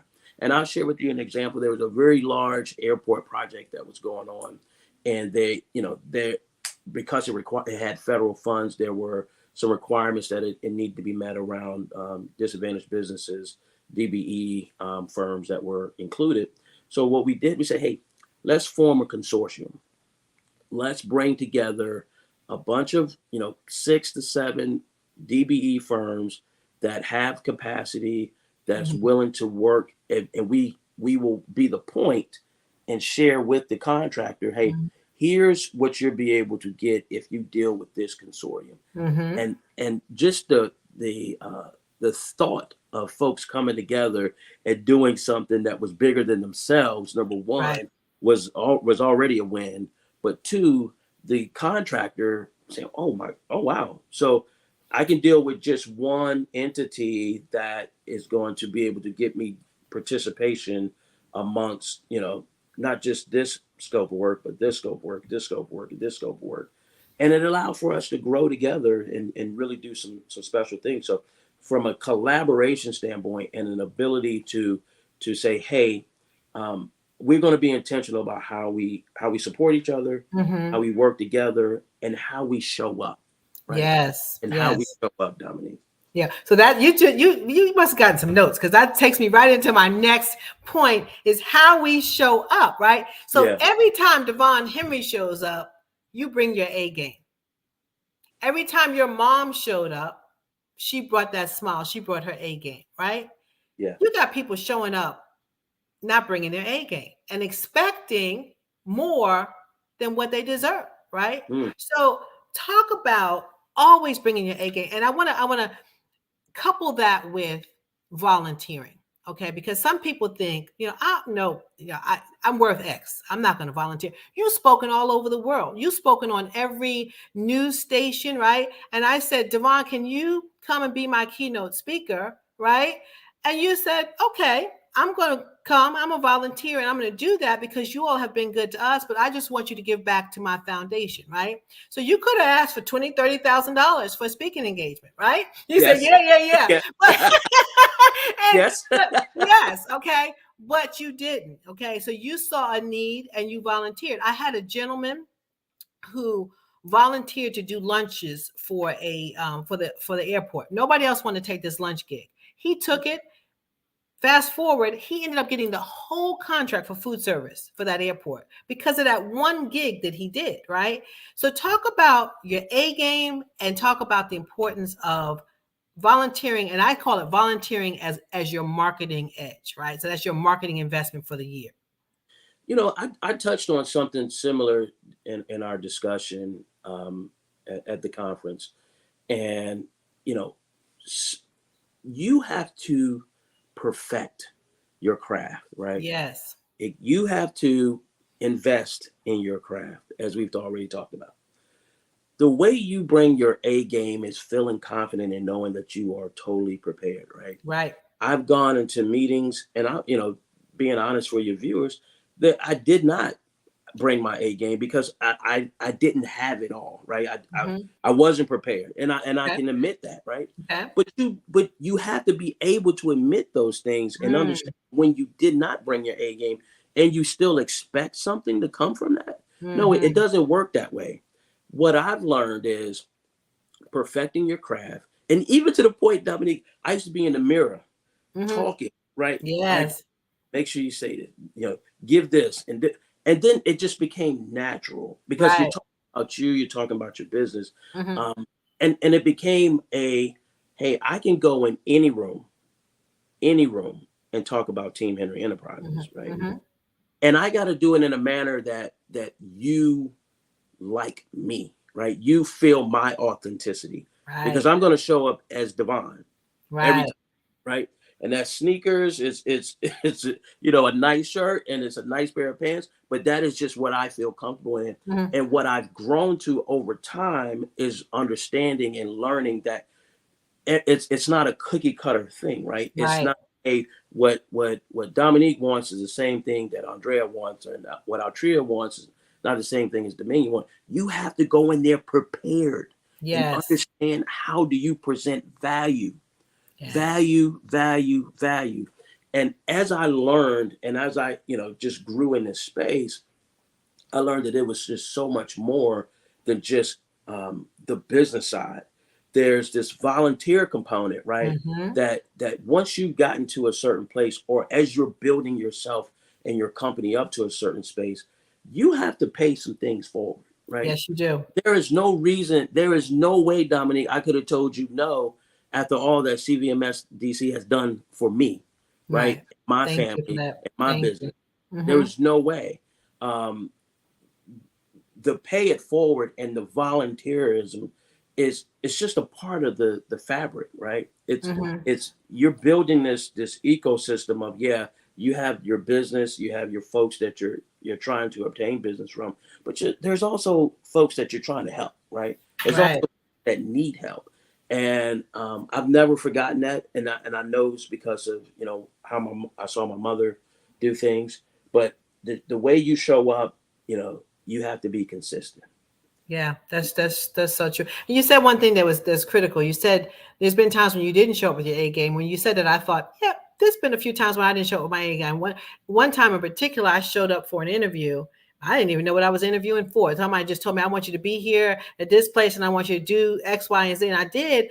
But because I really didn't know what was going on, I didn't get the opportunity. And I had to go back and I had to self-correct or evaluate. After every situation, I do a SWOT. What did I do right? What was my strength, weakness, opportunity, and threat? And I said, that was your fault, Dominique, because you didn't do your research. You went in there bold saying, okay, they told me to show up. I was going to be here and this is who I am. But that wasn't good enough because I didn't know who they were and what they needed.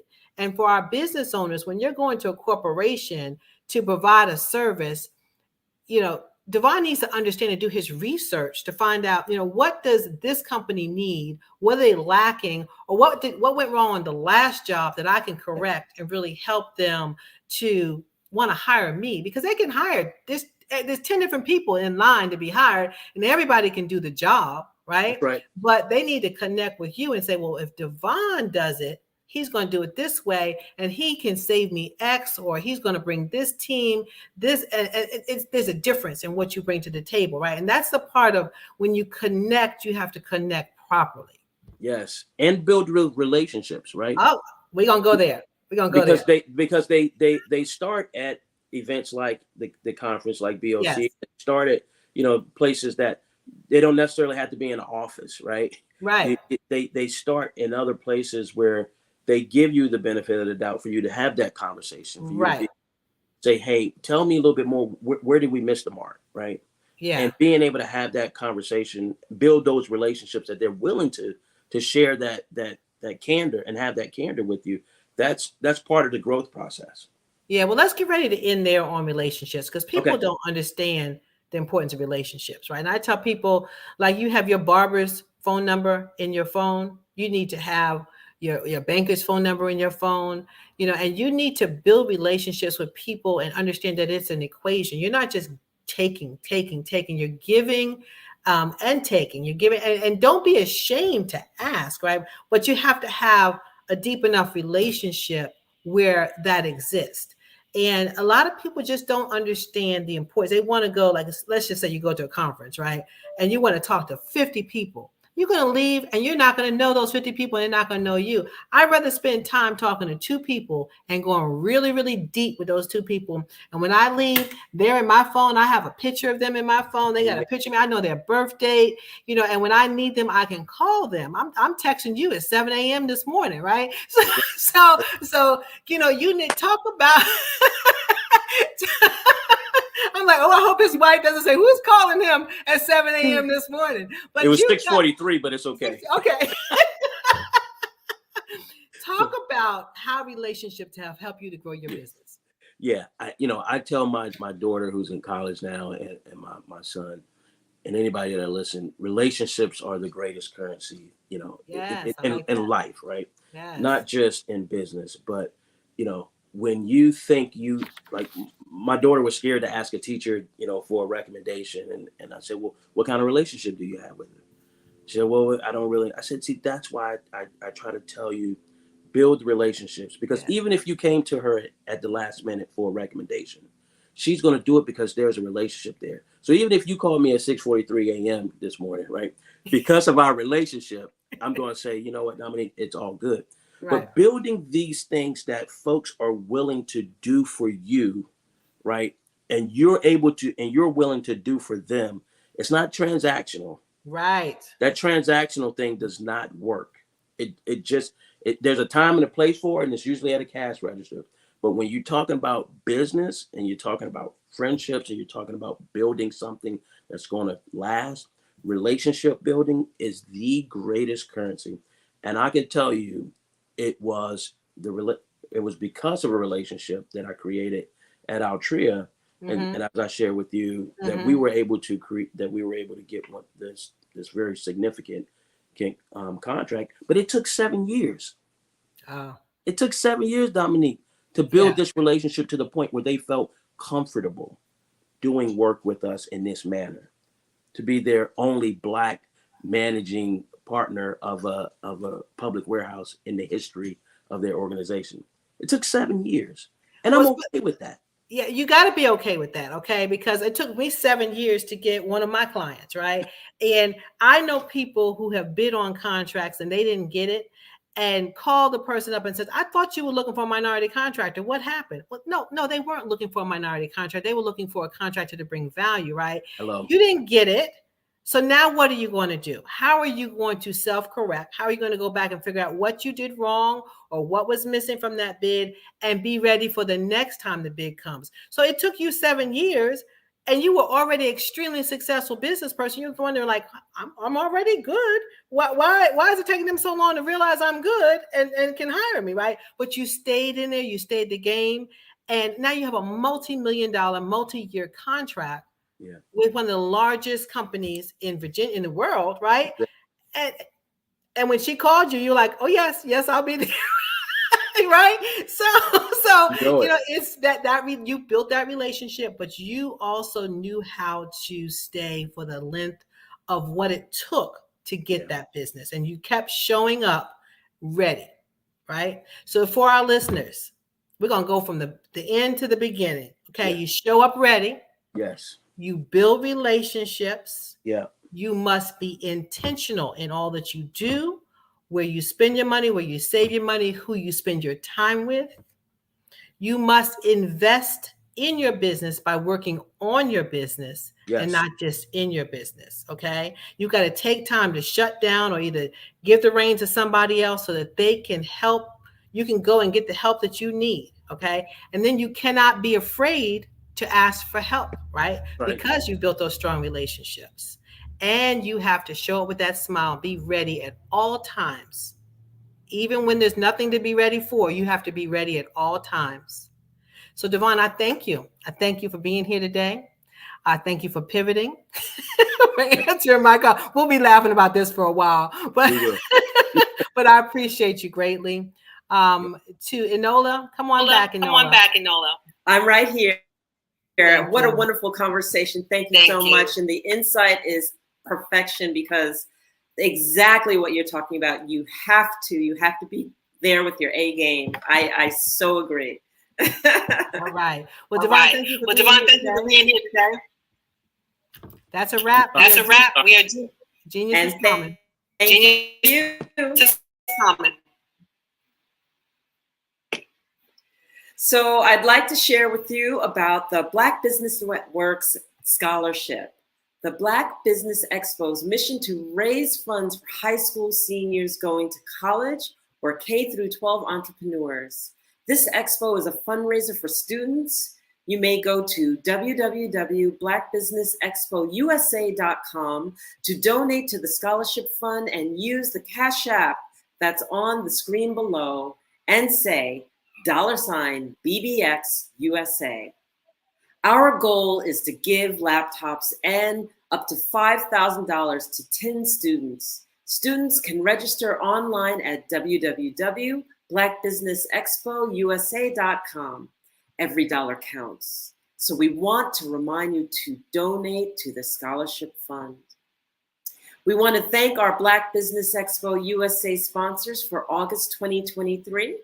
And that's a hearty thank you to NC100, Moody Capital Partners, Suede Soul, Lotus Rich Coaching and Training, Carolina, Virginia Minority Supplier Development Council, Step Management, BHS and Associates, Margie McLean Foundation Incorporated, Genius is Common, Earth Essentials, Malaine Shani Global, Executive Women's Success Institute, The Quality Coaching Company, Superwoman Business Services, Creative Force Studios, Lee Entertainment, Artistic App Design, and Black Business Expo USA.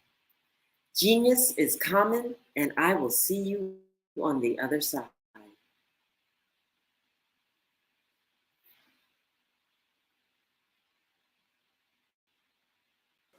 Thank you.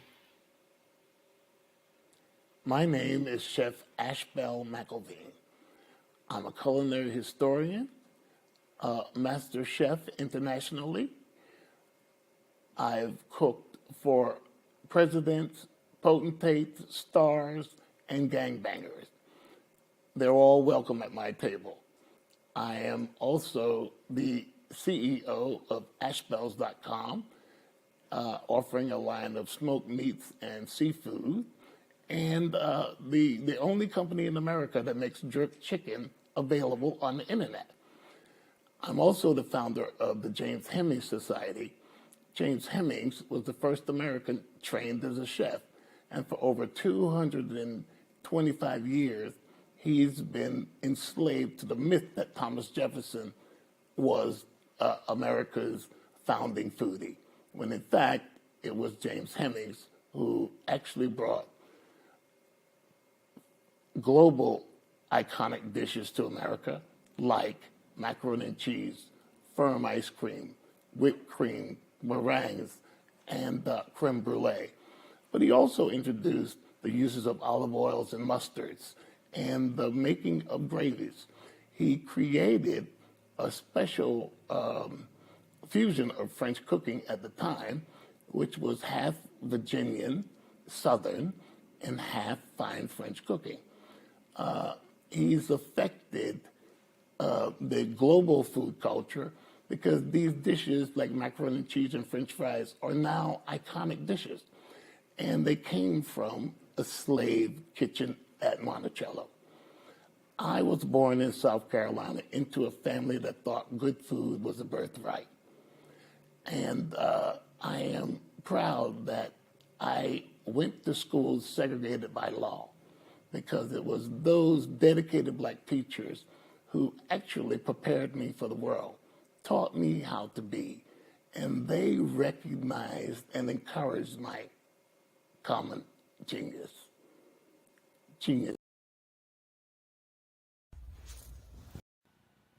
Hello, my name is Kiasi Helm and I'm 14 years old. I think my genius would probably have to be setting goals and achieving them. I say this because ever since I was young, I always wanted to be an author, and at age 11, I ended up achieving this. But not only did I end up becoming an author, I ended up becoming a public speaker, a publisher, a business owner, all these great things. The name of my business is Written by Kids Publishing Company. I decided to start this company because I thought it was important for me to help kids my age express themselves through literacy and just achieve their own goals. Because to me, achieving goals is the best thing in the world to feel. It's you just achieving things and aspirations that you set for yourself. And I know that everybody is capable of this because even if you don't end up achieving the goal, you still tried your best, and that's the most important thing. And everybody is capable of this because genius is common. Thank you.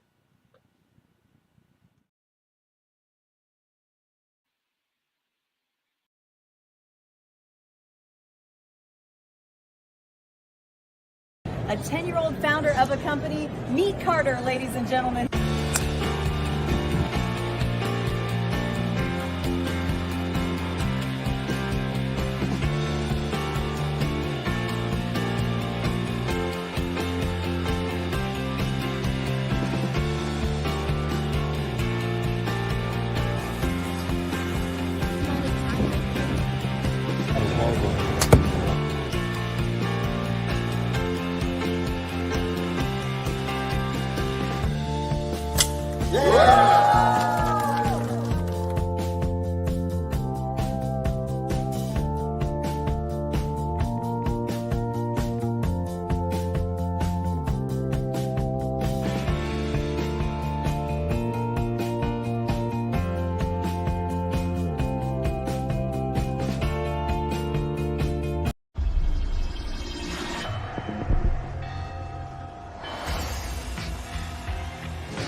La connexion. La connexion.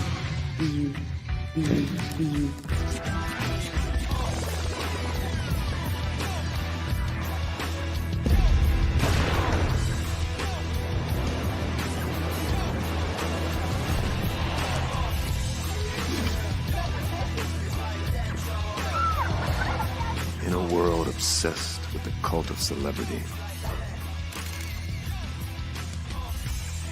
I challenge you not to aspire to anyone else's greatness, but instead strive to reveal and ignite the greatness within you.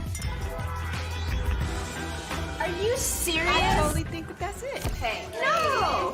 Hey! To me, sexy is a man that knows who he is and what he wants. He's comfortable. You look at him, you see him, he's just comfortable being himself. And you're like, baby, be you. Be you, baby. Just be you. I like it. Introducing the Be You collection, exclusively available at K&G Fashion Superstore.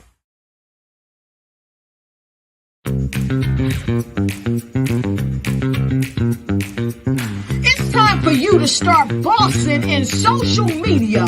For all your social media needs, you've come to the right place at the right time to get your website designed, landing page, social media platforms, and get the training you need to get in front of the people that's ready to buy your products and services.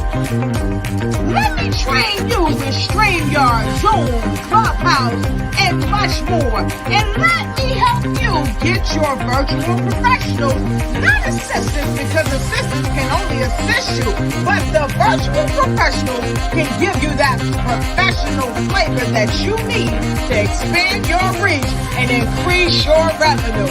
Jump on in and get in where you fit in and start bossing today. Hey guys, my name is Caden. I'm the CEO of Caden Teaches, and my genius is teaching kids about financial literacy. throughout my financial products, such as my financial flashcards, my activity book, and my newest project, my financial bus, which I bought. And on the bus, it has a mock bank where kids will learn how to deposit and withdraw money, a mock grocery store where kids will be able to learn how to have a family budget, and a mock stock exchange where kids will even be able to learn how to invest in stocks. Now, I decided to start teaching kids about financial literacy because I find that most kids graduate high school without even knowing the basics about financial literacy. And I feel if I were to teach kids about financial literacy, that I would be able to help kids tap into their genius. And I actually learned about financial literacy to my dad because I would go to business meetings with him and I would always see that they were talking about financial literacy. And at that point, I didn't understand what financial literacy was. So I took it upon myself to learn about financial literacy and teach it to kids in a way that they could understand. But I want you guys to help me help kids tap into their genius by going to my website, cadenteaches.com, and you can sew into me in my financial bus by going to my GoFundMe link. And remember, if Caden can, you can too, because genius is common.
Dr. Eric Kelly III and a host of phenomenal speakers from all around the globe for this 7-day virtual event that you don't want to miss.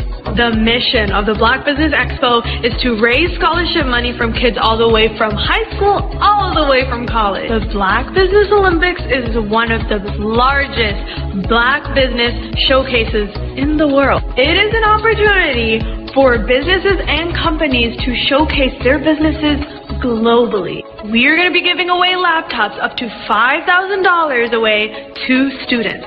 Again, I'm Olivia Appleberry, the founder of 2 Cents Finance and one of the speakers for the expo. I am so excited to see you there. For more info, go to www.blackbusinessexpousa.com or call 919-308-9090 and hope to see you there.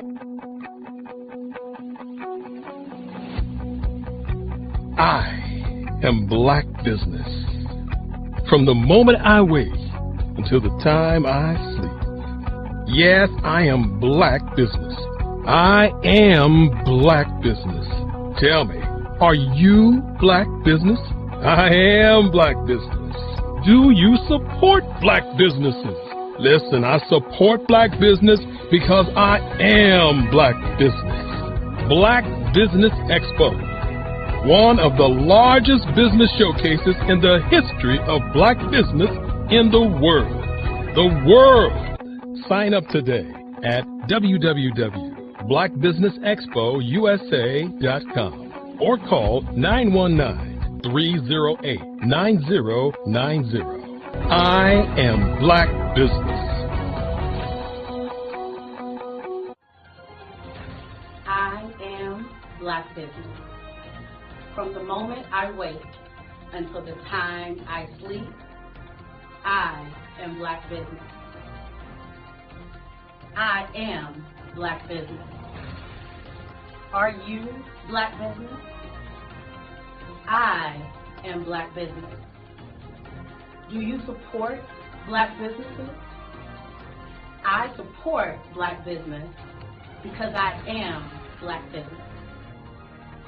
Black Business Expo, one of the largest business showcases in the history of Black America in North Carolina. Black Business Expo, one of the largest business showcases in the history of Black business in the world.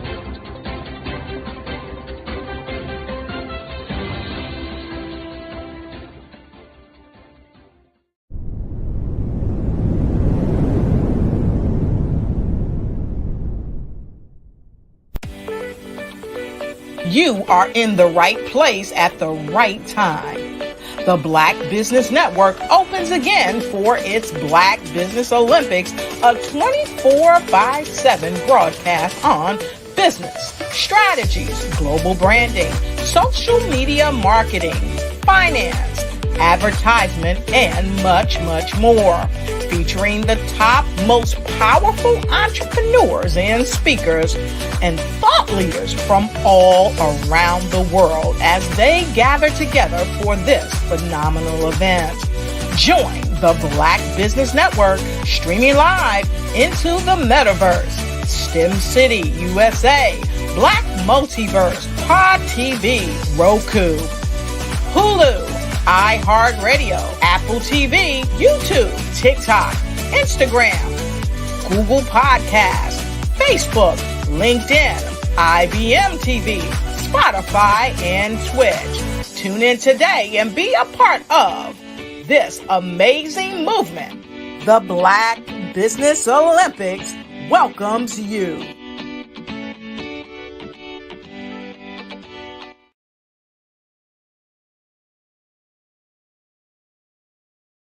Follow the Brand TV broadcast host, Grant McGaugh, as he visits with top executives and entrepreneurs to find out their secrets of success with their personal brand. Follow the Brand TV broadcast host as he focuses on brand development to build better relationships, bring value to your business, relationships, and career. You will enjoy listening to each episode that is tailored to speak to you directly. If you're looking for this type of clarity in terms of building your brand, you have tuned into the right station. Each episode will help you to shape a conversation in the 5-star BDM network of 20,000 professionals and become a springboard for your corporate engagement and business opportunities. Each guest will frame their story in the areas of personal branding, business development, career development, financial empowerment, and technology innovation. Grant McGaugh explains why he is the CEO and owner of his own professional career. Grant is an accomplished business leader and entrepreneur who wants to give back to individuals to grow their personal brand strategy. Tune in as he weaves his story about new possibilities, while to you exceed expectations. If you love storytelling, this show will make for fun. Did you know women represent just 3% of Fortune 500 CEOs and less than 15% of corporate executives at top companies worldwide? Have you wondered what the secrets are to getting into the top ranks, whether in the private or public sector? Do you want to figure out how to stop being held back in your career or passed over for promotion? Then you're in the right place. Hi, I'm Dr. Madeline Ann Lewis, President and CEO of the Executive Women's Success Institute. I have decades of experience in the military, the federal government, and corporate America, and my mission is to help women succeed and tap into their full potential. I want to reach 1 million plus women around the world to become the leaders they are meant to be. So if you want to move into a management or executive level position, or maybe you are a female veteran transitioning out of the military into business entrepreneurship, then reach out to the Executive Women's Success Institute at 301-693-3284. Let us get you on the fast track to success.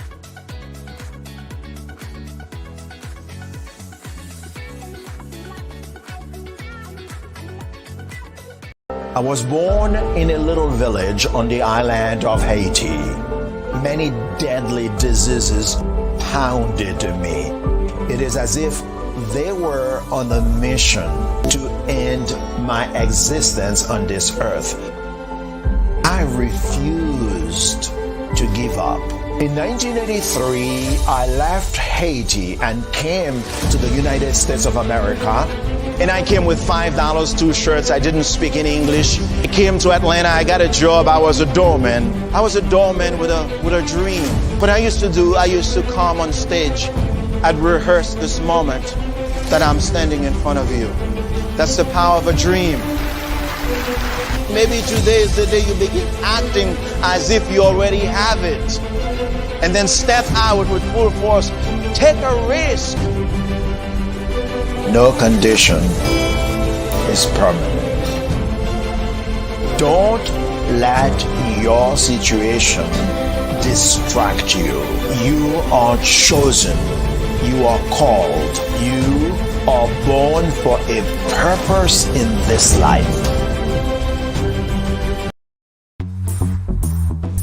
Attention all entrepreneurs and companies. Are you looking for reliable and efficient virtual assistants and back office support to help you manage your business tasks? Look no further than Superwoman Business Services.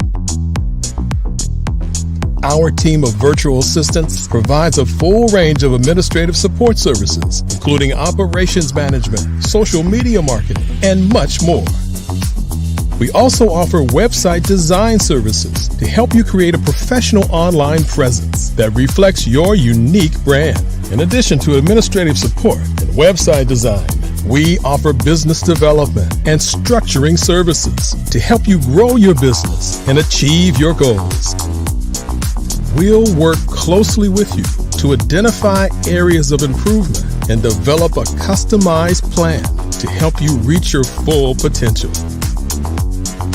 At Superwoman Business Services, we understand that running a business can be overwhelming and time-consuming.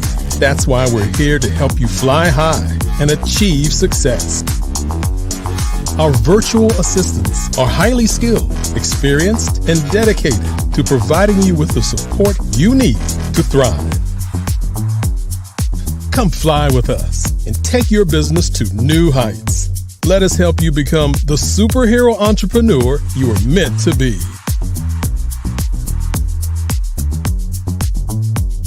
Contact Superwoman Business Services today to learn more about our back office support services. Come fly with us and take your business to new heights.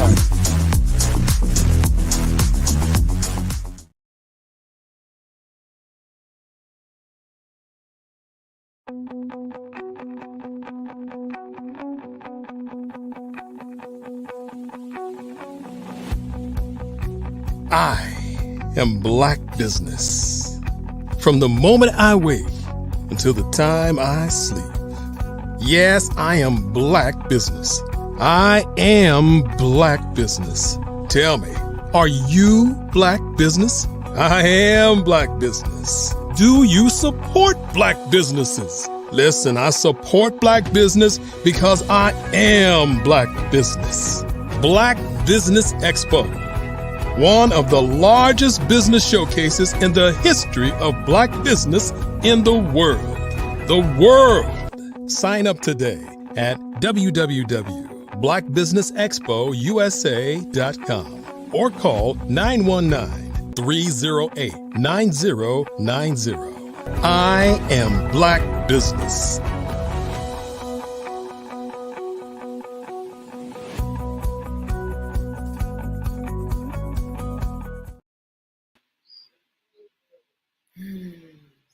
Good morning, good evening, and good afternoon, wherever you are in the world.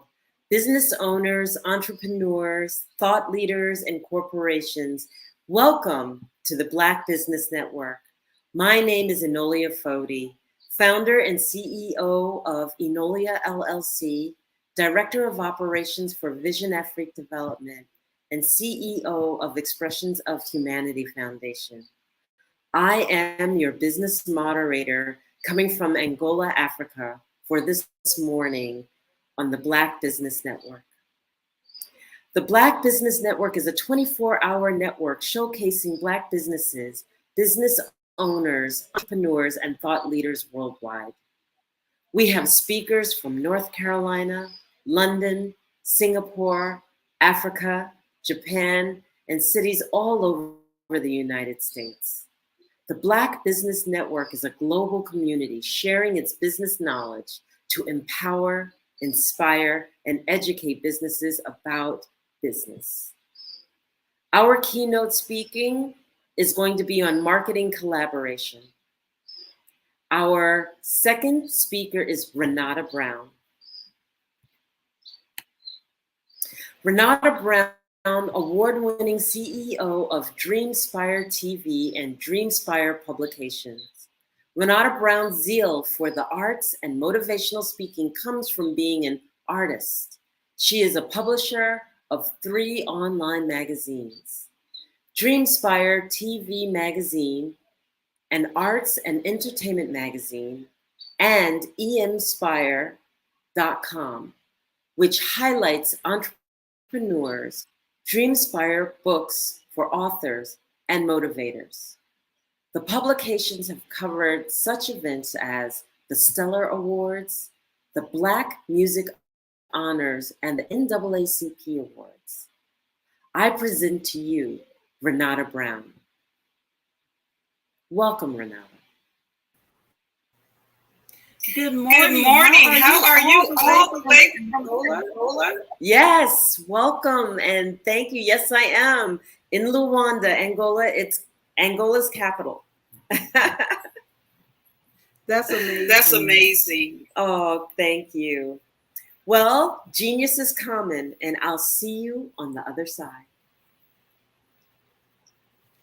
Yes, it is. Hi, I am so excited to be here. I look forward to being here with you every month. But we have a special treat today. So you're not just going to hear me talk about collaboration, but you're going to see collaboration in action because I have a special guest that will be joining us in a few minutes. And I'm excited to bring him with you to talk about the things that he has going on, and we're going to ask him some questions. We're going to get into it with him. Our special guest this morning is Kevin McLemore. He is best known as a motivator, and let me tell you, he is very motivational. He happens to be a master level fitness, a professional award-winning author. He has 2 books out. We'll get into that. He is a social activist, podcast host. Guess what? You will get a chance to see me on his show. So stay tuned for those details as well. A screenwriter. Yes, he has some big screenplays in the working and an entrepreneur. He is constantly reinventing himself and consistently delivering the message to both young and old to believe that everything in life is possible if you have great vision and a willingness to put in the hard work.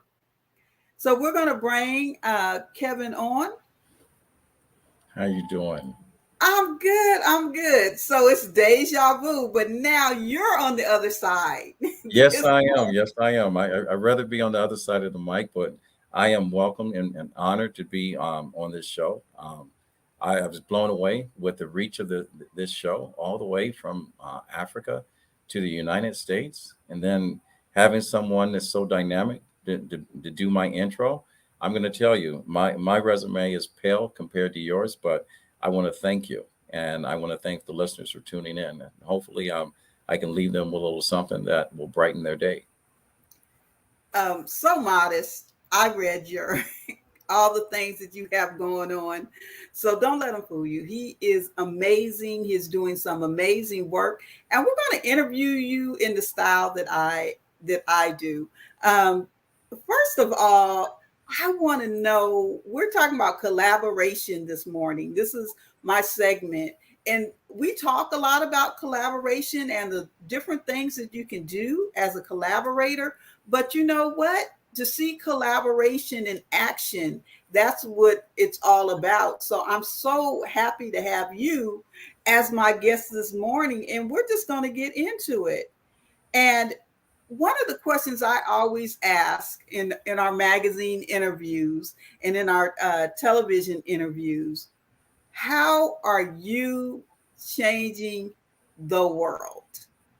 Well, my formula is very simple. The same way that I write and create each book. You and I had this conversation. We write with end in mind, and my goal is ultimately is to um, change the mind and the heart of at least one person. I understand that there's 8 billion people on this planet. In the United States, there's 236 million people on here. If I can affect 1% of either one of those numbers, I can change the trajectory of the way we are going forward in life. And I can show people how to get things done. And so, one thing I learned about COVID, one, I prospered during COVID when everyone else was complaining. It gave me the day off in order for me to do it. It's the first time I wrote a book in less than a week. Most of my books have taken a couple of years to do, but I also was able to launch my podcast. And when I realized that at that time, there were only less than 800,000 Black podcasters here in the United States of America. I mean, 800,000 podcasters in general. 2 years later, after going into my second year, it's over 2 million, and less than 1% are melanated podcasters. But when I look at the economy and the direction of way marketing is going, we are the chosen one. I sat in a presentation in the UK when they were talking about invest in America. And at that time, I was one of 1,500 people that was on that podcast at that time. And I got all excited because I just launched my podcast. I just released a book. And he paused for a second and he says, yes. He says, invest in Black. And I got excited again. And he says, because they are consumers. They're not business people. They are consumers. They like shiny things. And at first, I was pissed. And then I said, the reality of it, I said, he's speaking the truth. When I look at the fact that Amazon sales went up when everything else was so starving, Amazon thrived. When they gave out the checks and whatever, big screen TV sales went up. Automobile sales went up. It just kept going and going and going. And then I realized that there were a lot of people that were hustling, teaching people how to podcast. And I had learned the hard way because I got to hustle. It cost me $10,000 in order to learn how to market and podcast from a guy that was a shyster. And I think I told you that story. Neil, you're out there. I won't say your last name, but your name is Neil. But I learned one thing is that anytime anyone knocks you down, my grandfather said this 100 times. He said, get up once, get up twice. They knock you down again. He said, get up 8 times. And he said, after 10 times, he said, duck. He said, because now it's time to take action. And so I started to develop my skills as a podcaster, as an interviewer. Most people talk about the first 10, 15 podcast interviews are crap. My first 16 were perfect. My 17th, I interviewed an 8-year-old child that was supposed to be a motivational speaker and whatever, and she went silent on me. I had nothing to do. And I realized that. But after talking to other people saying, how did I do this? How was I measuring my success? And I looked at the fact that one of the most successful YouTubers was a guy by the name of Kevin Carmichael. I think Evan Carmichael. And I realized his first year, he only had 68 subscribers. All right. Within the first 3 months, I had 68 subscribers. He had 2 years to get that. So I said, I'm on the right path. And then when I started talking to people and so forth, I formed a company called RMK Productions and the 10 United Podcast Network. And the reason why I did that is because I had a following that to this date is about 3,500 people that are subscribers, about 10,000 listeners. So when you are launching your podcast or any business, what happens is you are launching into an abyss. You don't have a customer. As much as people say, who's your customer, whatever, you don't know who your customer is until they come and buy your product. And then you start to build your business around that customer and that customer base on who's responding to however you're marketing. So I always talk about it within my company, RMK Productions, that we are building a plane while flying. I don't know all the answers, but I do know that I've studied human behavior. I've been in this business of marketing and selling myself for over 40 plus years.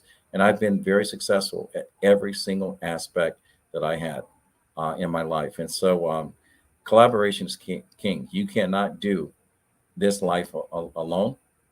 And there's no such thing as a self-made millionaire that you come from a millionaire family. Every single person that I've ever spoken to, interviewed, book that I've read, and whatever, we have the same story. And the only thing that's different from my story to anybody else is location, the cast of characters, and your reaction to your own personal situation. I mean, wow. Okay, that was a meal. that was that was a lot of information. I love it all. I love the statistics. I didn't even know it. Sometimes we enter into a field and we feel like everyone else is doing it and everyone else is there. But as Black people, we are always sometimes pioneering those fields, and there is a need for our voice. So you think of out of 800,000 and the small percentage that are Black podcasters, then we have a lot to say. And there's a platform, podcasting. One thing that's interesting to me about podcasting is the ebb and flow. It started out, I remember almost 15 years ago, podcasting, it was kind of popular, and then it went into everybody was streaming, then it came back out. But podcasting has always been that platform to get your voice out, to be heard and to be seen, and really to have excellence in what you do. And I love the fact that you touched on numbers. I'm a numbers person, and not maybe the way people think about numbers. Numbers are a barometer, but having a purpose and knowing where you're going and knowing that it is more important to impact than to have a million people. I think of the story, and you probably heard the story about the girl who got the t-shirt deal, right? And with the t-shirt deal, she had 1 million followers, and the t-shirt company approached her and said, all you need to do is sell 10 t-shirts in this amount of time, and you will get this deal. Now, here's somebody with 1 million followers. She could not sell the t-shirts because she didn't have an engaged audience. And so sometimes we're so hung up on the numbers when we need to be hung up on engagement and touching. And I can tell by your passion that you're changing the world. You are changing the world by what you do. And I know we talk. Oh, go ahead. I was going to say the funny thing about what the example you gave about the girl selling, trying to sell 10 T-shirts in order to get a deal. What happens is when we're presented with a option, we focus on the wrong option. We all have choices and whatever. And believe it or not, to get any deal, hold up your hands. You got 10 fingers. God has already given you the tools. You know, I would say to anyone, if you've got 500 followers or subscribers, you don't need 100,000 people in order to make your business work, because you've got 500 opportunities. And in order to create a product or create a system, create a workshop, create a coaching seminar to 500 people that have already committed to you. If you listen to the end of my podcast, I always say that I'm not looking for big numbers. Where did I go? I'm not looking for big numbers. I am looking for people that have a higher call to action, people that will support you. So the first thing is I tell people the power of 10. All right. If you go through and you have a product and you have 10 people that are loyal to you, you call your friends and says, basically, do me a favor. For the next 30 days, all right, reach out to 10 of your friends and ask 10 of your friends to buy this product. All right. It could be a $19 item. Buy the t-shirt and whatever the case may be. And then go on to social media and say 10 of your friends have done that. And say within the next 30 days, have 10 of your friends do that over and over again. At the end of 30 days, the average person will have more than $35,000 to $75,000, depending on the commitment level of their friends. You never have to worry about monetizing a product. You just have to create a product that someone within your circle finds value in. And that could be your conversation. That could be a product that you created. That could be a destination that you're going to. But just remember, you've got to supply value to the people that support you. You've already got a network. You don't need millions. Believe it or not, when you have hundreds of thousands of people following you, that's a mob. That's not a business. love it. I love it. Definitely the power of 10. So you're dropping the gems this morning. Definitely. I'm going to look for my 10 people. I might have a little bit more than 10, but I'm definitely going to look for my 10 people. Thank you for that gem. Now we're going to get into what makes Kevin. What was the early childhood experience where you learned you had power? From the beginning, where's the first time that you thought, hey, I have power, I can change the world? All right. Well, from the first time that I thought I had power, I didn't know I had power. I was 8, maybe 9 years old. I woke up just like any other 8-year-old. I had breakfast with my family at that time. I had 7 siblings at that time. I lived a block away from McNary Elementary School. I had walked there across the street to the crossing guard, and I was a little bit of a problem child. I was creative, if I was to say that. I spent most of my time not in the classroom, but probably in the principal's office. But anyway, the day that changed my life was the day that I came home. I exited school at 3:45 p.m. I walked in, put the key in the door, opened the door, and my life had changed. My mother had relocated to Beverly Hills 9021, and we were living in Dayton, Ohio. And she took the pastor of our church with her. Left my father with not only his children, biological, but 3 kids that he had married in and he had raised his own. Now, my father had a couple choices, and I love my dad, so don't get me wrong. This is not a negative, but he had a better relationship with the bottle than he had with his mortgage company. And systematically, he found a way in order to sever that relationship. And we ended up moving in to his childhood home, my grandparents, and they raised me. So one thing that I say about life, when you talk about your options, your choices, everyone is only limited on their loyalties and their commitment to how many options they have. So you have 2 choices in life, and this will follow no matter what level you're on, chance and choice. I had an option to go ahead and suffer the fact that I felt abandoned. I was ashamed of being poor, living in there. I was ashamed that every single time I listened to the news, the statistics show that, I was behind the 8 ball just because of the color of my skin. And I was ashamed to have the conversation that, I came from a broken home. I didn't come from a broken home. I had my grandmother and grandpa. I had a house, a roof. I had food on the table. And the way that I coped with that loss is like with anybody else. I was angry at first, and then I was depressed. I made excuses, and then I stopped making excuses. I decided in the 3rd grade that if I was going to have a chance to have control over my life, and when I got control of my life, I was going to take over the world. And everything I learned about life, I learned within the system of playing high school football. And if I told you how I got involved in that, you have to read the first 2 chapters of my book to find that out. But that's when I found out I had power. You don't have to be an adult to own your own story. You don't have to be a newborn to say that you're going to change the world. The key thing is you need to say it to the right person that matters. And I've got a strong commitment to my faith. At every single turning point in my life, good or bad, if I asked God to reach out and help me, sometimes he let me fend for myself, and other times he gave me a stepladder and says, go to the top of the rim. But you've got to believe in something. If it's God or whatever the case may be, you got to believe in something. And my belief system of saying I was going to be more today than I was yesterday has been the thing that's kept me going every single day. And the fact that I was taught service early on, I'm always giving back. And my grandfather said, and I told you this yesterday, when you get to a point in life, you can help someone else, it is your duty to do so.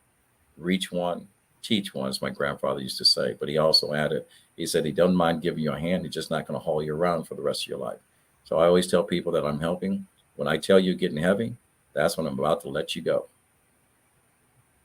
That's a great, that's a very touching story. And because you could have used that, as you say, as a crutch, but you use that as a step to move on and really take advantage of the let me slow down, to take advantage of the nurturing of grandparents. And the grandparents are amazing. I spent some time with my grandparents after my parents divorced. So I know that having that root and having that system.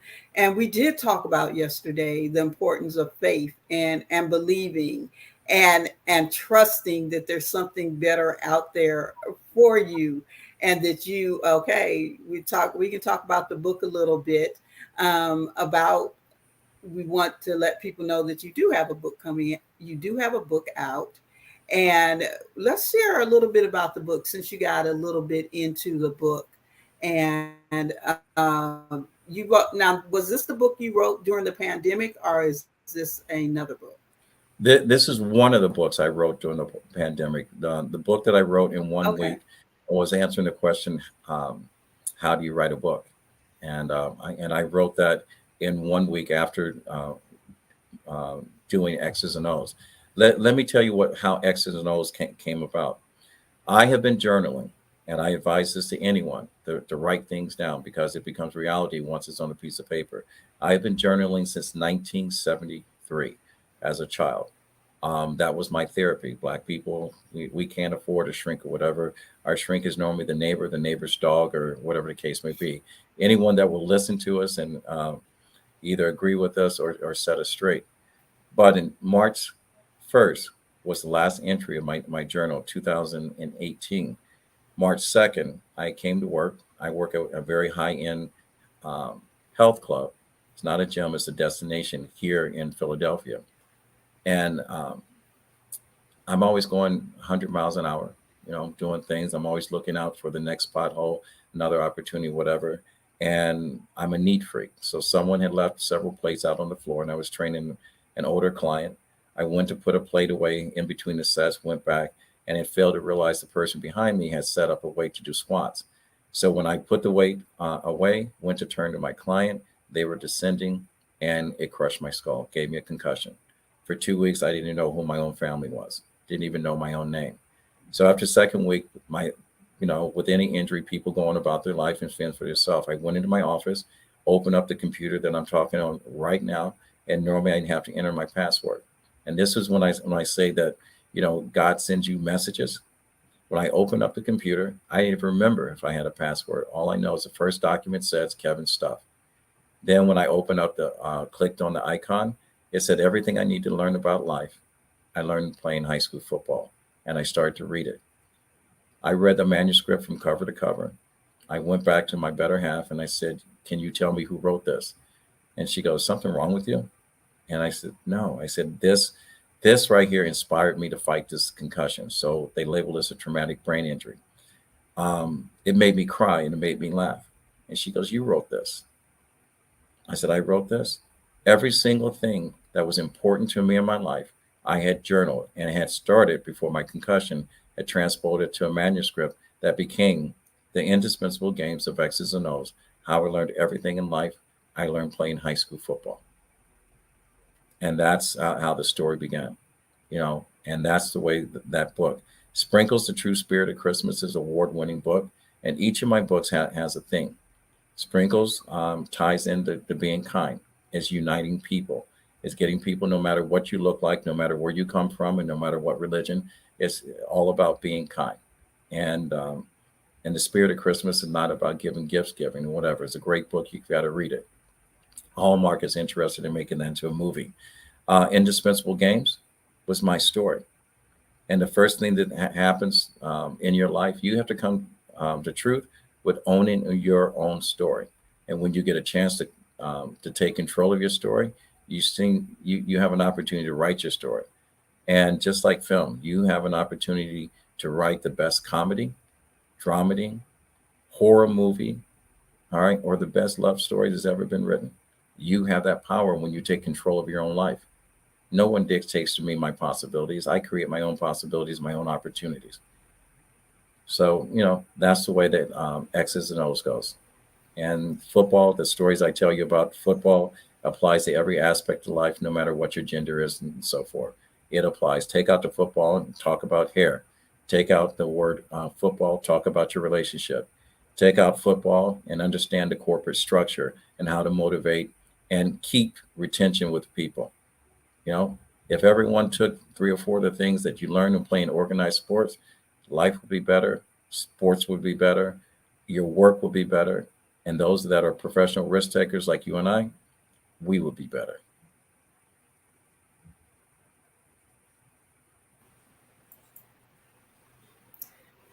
I love that story for sure.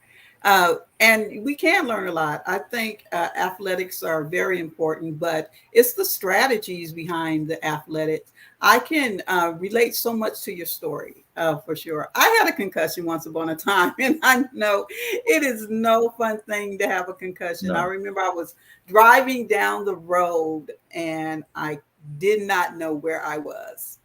I had to learn things like washing clothes again. So to come back from a traumatic brain injury and it's almost like you rediscovered yourself. And there is a scripture. All things are working for our good. And sometimes I have to remind myself of that everything is always working out for me. Everything is always working out for my good. So you took a situation where people could have been frustrated or where they could have just given up, but you took that and you turned it around. And not only did you rediscover your story, but you took that story and put it out into the world. Where we met is on an app on Clubhouse. Right. And in Clubhouse, I do a room every Wednesday at 10 a.m. Eastern Standard Time. And we talk about what it takes to write a book. Everyone has a story, but you have to learn how to write your story. And you have to really think about what you want your story to accomplish. And you have taken your story and you have weaved it in such a way that people can be help, people can be healed, and people can have strategy. So our theme on today is all about collaboration and all about working together, helping each other. And a lot of times people write books and they don't write them with the audience or the mission in mind. And so they don't do the work. But I can see that your book definitely will do the work, because that's what we're there, not just to get our story out, but to impact people, to motivate people, to get people to go to that next level. That's why we're here today on the Black Business Network, to talk about these things and to see that all of us, the one thing I love about authors and being an author is you get to use your voice to impact the world. And definitely through your books, you are using your voice to impact the world. You are making a difference and sharing opportunities and giving people strategy. I know when we talked yesterday, I am absolutely not a gatekeeper. If I know it, you can know it. And you definitely have that kindred spirit that if you know it, people can know it. And that's one of the keys to collaborating. I'm all about let's throw the keys away. Let's not gatekeep, but let's welcome people in, because that's how we're going to rise and that's how we're going to make a difference. And everything doesn't always have to have a price tag associated with it. Yes, we want to be paid. We got to live like everyone else, but I love what you're doing, and definitely people should check out your book. So we talked about a lot of things in a little bit of time, but what's one thing, just by looking at you, because you're all put together and you do all the things that you do, but what is one thing that just by looking at you, or even by knowing you a little bit, that people would never guess? And that could be anything. It could be in business, personal, whatever, that they would never guess about you. Well, it's funny. I just signed with a couple of weeks ago with the agent that represents a couple of Hollywood celebrities. I love Tyler Perry, so we have a connection there. I don't have to say what. And I know you're a fan and love Michael B. Jordan. But the one thing that people, I don't know what people are surprised. I was called a polymath. the other day, and I've had always been confused because I was able to draw. I was always an above average, borderline elite athlete. I was also a social person. I was always one of the people that got involved in something. I boycotted my college at Central State University in order to have safer living conditions as a freshman. I've always been the voice, and I've always been that person that stood up for someone that couldn't stand for themselves. But outside of, I'm trying to think, I'm not going to even say that. Singing. I love singing. I grew up in a neighborhood where Ohio players, I can go to my porch and see into the garage that they were playing. My neighbors, Thomas and William Shelby, was part of Dynasty with Howard Hewitt, and Lakeside around the corner with Roger Troutman. I've been in the company and sung with the stylistics, playing in the background and whatever. Opened up with my little group, Peebo Bryson or whatever. So I would say singing and my artwork are the two things that the average person would say they didn't know about me. And there's probably a couple other things that, that I have done that I don't make public. My youngest son, we did an interview when I first started my podcast, Talking Wit, WIT, Kevin and Son. We were being interviewed by someone from the UK. And I downplayed what I have done in my life. And my son just said, Dad, Dad, Dad. And he said it the same way my coaches did it. Like I didn't hear it the first two times. He said, you need to stop. He says, your failures are most people's dreams, and you keep downplaying your success. And as an athlete, I was always taught to be humble. Don't be a showboat and whatever the case may be, because you're a part of the team and you're only as strong as the weakest link on the team. So you had to be strong and hold people together. And then I started to realize as I started to mature in age that these were part of my gifts that God gave me. And I realized that if you don't exercise and use those gifts, God takes them away. All right. We are only renting space in this lifetime. But I plan on, when you talk about, you see those things about impressions in the sand, I not only leave an impression in the sand when I walk on the beach, I actually create a trail, a pathway for other people to follow, to create their own impressions. So the biggest thing that I've got going for me that people don't know is that I wear my heart on my sleeve and I care. And I don't do what I do for profit, but I'm not allergic to being compensated for my time and my effort.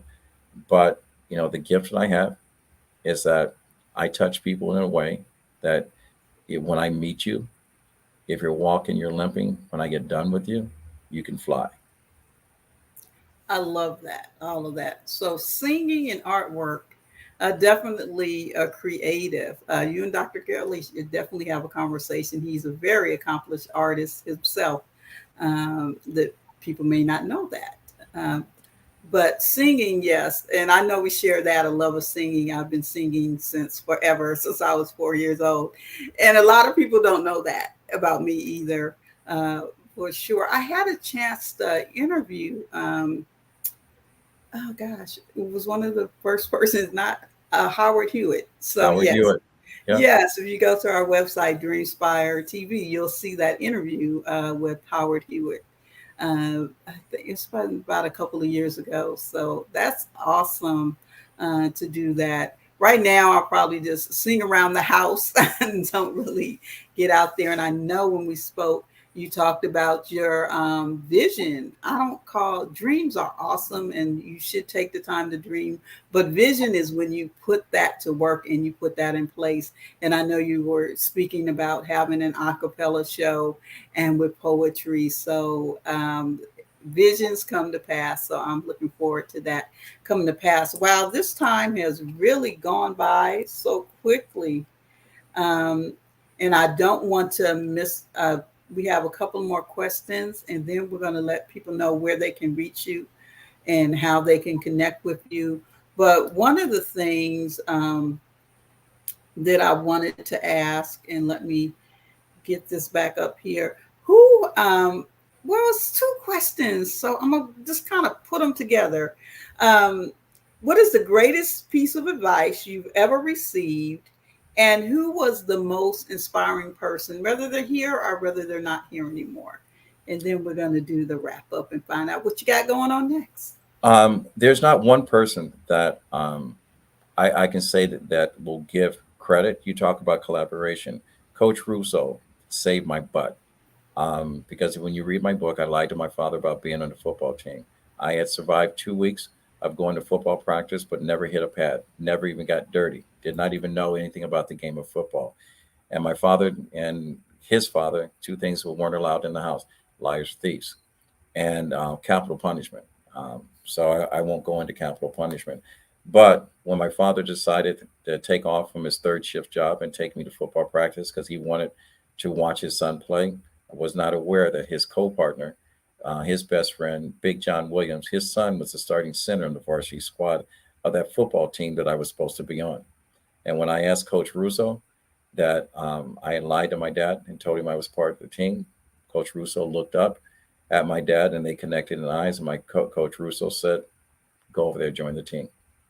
I never tried out, just put me on the squad. Coach Russo, you'll see that interview about giving back. I gave him his roses because I said I wanted to make sure that I spoke to him before the casket, and I wanted him to know. I wanted his grandkids to know. But I had an Uncle Bill that kept me on point. I had a cousin, Ronnie, that showed me hard work. My grandfather was a constant reader. I did not like reading at that time, but until I found a book that I loved reading, my passion for reading became that much better. So, there were many people along the lines, but I tell a story and we don't have time to do this, but one of the people that inspired me and that made me understand the power of my words was an 8-year-old child. An 8-year-old child told me how important words were. And so I always say, be cautious of what you say to someone because words can either build or they can destroy. And when I tell you the story at another time, and you'll read this about the story of Kelly, you'll be surprised on how strong words are. And the other gift that I have that I learned in the one lesson is grace. A lot of us walk through life talking about what happened to them and what's not or whatever. We lost this person, whatever, and they become stumbling blocks, obstacles. We keep building walls in front of us that we can't get over. We can't get around. We can't get under. I told people for years that my mother had passed away. And at that time, people didn't ask you the details of what happened. They just knew you were grieving and they allowed you to have your moment. At 35 years of age, I had become engaged and had to tell my wife at that time because my mother showed up out of nowhere. She was born again and I told her that I had lied to her. And like I said, two things my family didn't like: liars and thieves. That was my coping skill in order for me to survive. Later in years after I had my children and my father had passed away, I had not had any relationship with my mother. My sisters and brothers did. I did not, because in my mind, she was dead. I was a grown-up. I didn't need a mom. But my kids had every right to know who their grandparents were. And at that time, I had a conversation with her, as long as we didn't go down memory lane, because it was painful for me. And as long as she treated my kids well, we can have this conversation. And when my back was against the wall, my marriage was falling apart, I called and asked for my mom. And in the back of my mind, I'd always wished when I was playing football that I can be on camera and wave up and say, "Hi, Mom." I never had that moment. So all of those moments in my successes, when I needed a mom, she wasn't there. But all of a sudden, when my world was falling apart, I reached out to my mom and we had a conversation. She gave me some good advice and it was very painful. But the one thing is that I used to call my mom every Sunday and just small talk. And at the end of the conversation, she would say she loved me.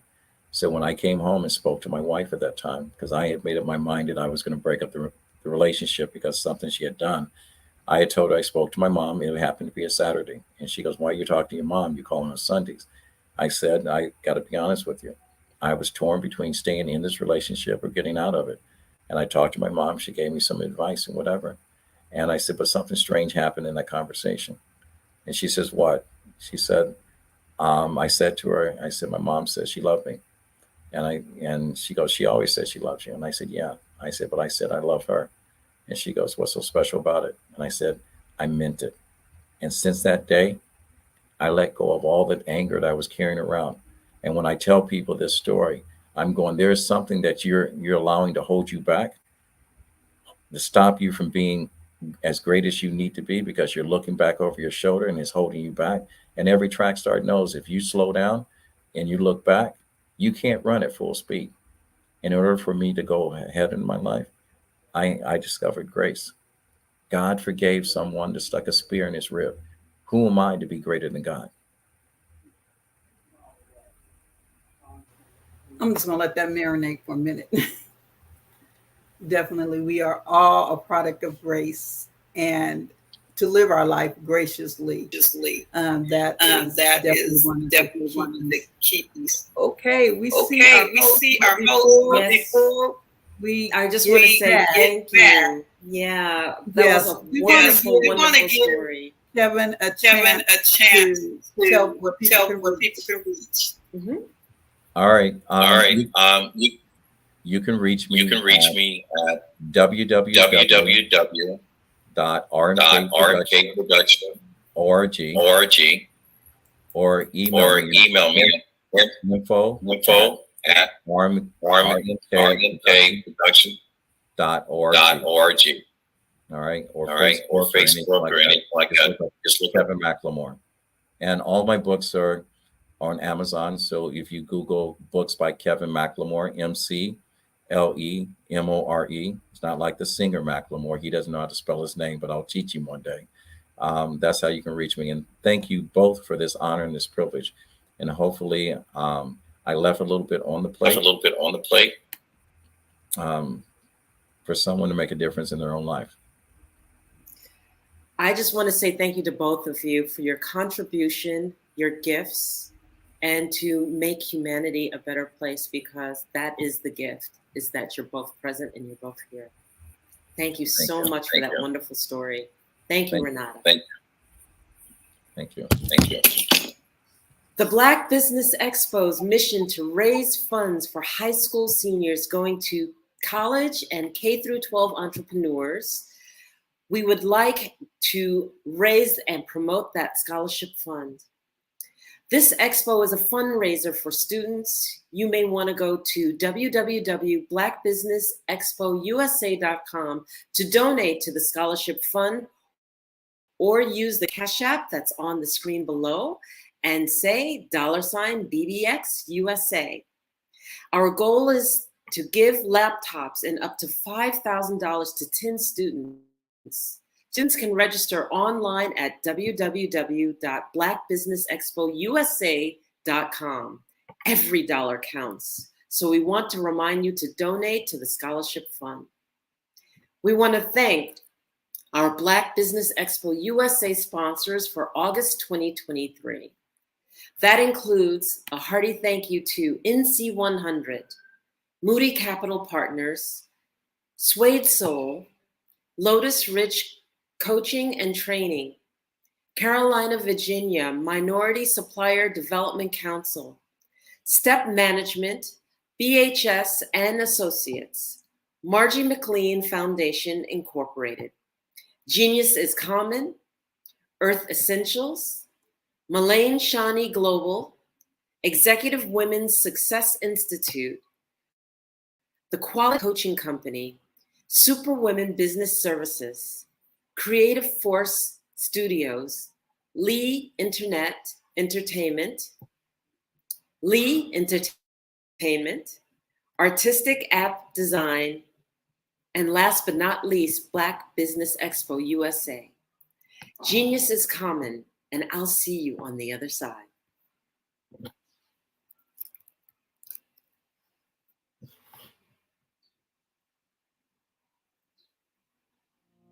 Did you know that approximately 333.34 million businesses exist today, according to a report from 2021? And you may be one of those businesses, or maybe you're not in the business market yet, but you're aspiring to be a business owner.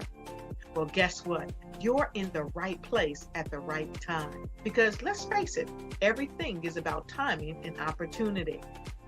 Hi, my name is Dr. Lotus Richey, and I'm the CEO and founder of the Lotus Richey Coaching and Consulting LLC, along with the Lotus Richey Ignite Show. 15 minutes of success with Dr. Lotus Richey, as well as books to boom your business and bring who you are. And today, I want to bring this amazing message to you about the Black Business Network and the Black Business Olympics. See, the Black Business Network and the Black Business Olympics is designed to help people just like you, that's right, that look like me, to take their business to the next level. Not just in your front yard or your backyard, but globally. The Black Business Network and Black Business Olympics is designed not to just help you survive, but to help you thrive. So join us today as we come together with businesses all around the world to support our students, our children, our young teens, our young entrepreneurs. What we do is we come together to help raise funds for students who are aspiring to be business entrepreneurs, who are aspiring and who are thriving in college. We endow them with a wonderful opportunity to gain scholarship of either a laptop or several thousands of dollars.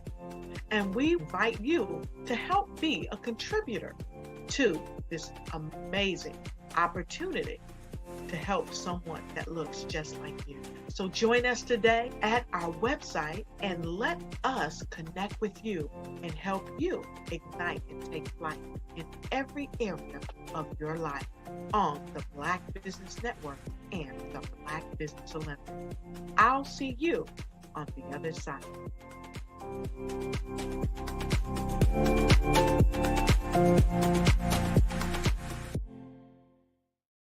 The Black Business Expo's mission is to raise funds for high school seniors going to college or K-12 entrepreneurs. This expo is a fundraiser for students. Please, you may go to www.blackbusinessexpousa.com to donate to the scholarship fund or use the Cash App at $BBXUSA. Our goal is to give laptops and up to $5,000 to 10 students. Students can register online at www.blackbusinessexpousa.com. Every dollar counts. Please donate to the Black Business Expo USA Scholarship Fund.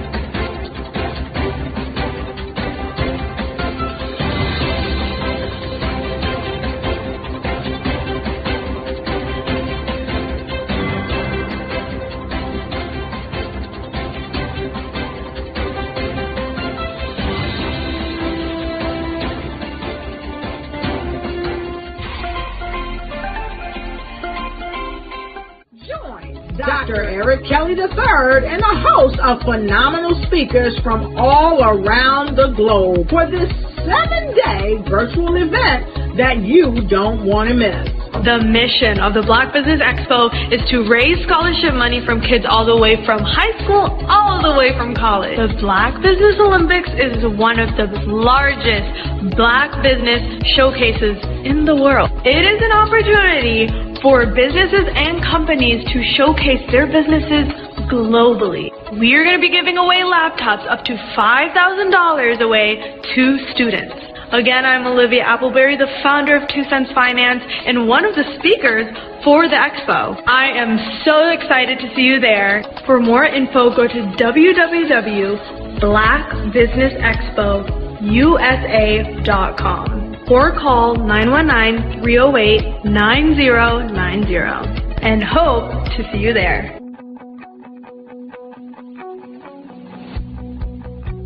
I am Black Business. From the moment I wake until the time I sleep. Yes, I am Black Business. I am Black business. Tell me, are you Black business? I am Black business. Do you support Black businesses? Listen, I support Black business because I am Black business. Black Business Expo, one of the largest business showcases in the history of Black business in the world. The world! Sign up today at www.blackbusinessexpousa.com or call 919-308-9090. I am Black business. I am Black business. From the moment I wake until the time I sleep, I am Black business. I am Black business. Are you Black business? I am Black business. Do you support Black businesses? I support Black business because I am Black business. Black Business Expo, one of the largest business showcases in the history of Black America in North Carolina. Black Business Expo, one of the largest business showcases in the history of Black business in the world.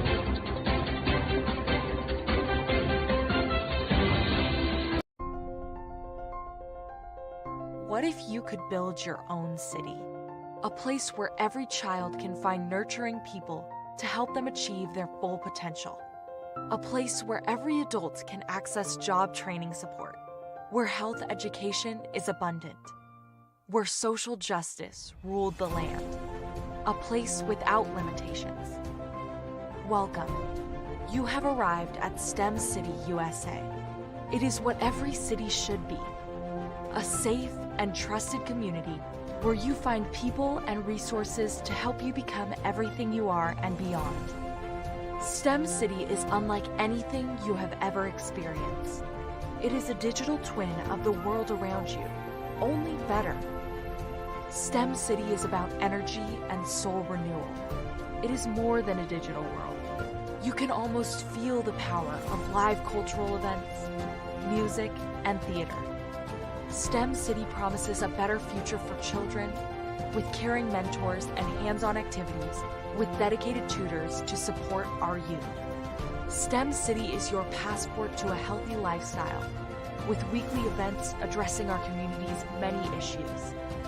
STEM City is your financial well-being with helpful information on wealth management, career advancement, job training, and so much more. STEM City is the community you deserve. It is the city where your dreams can come true.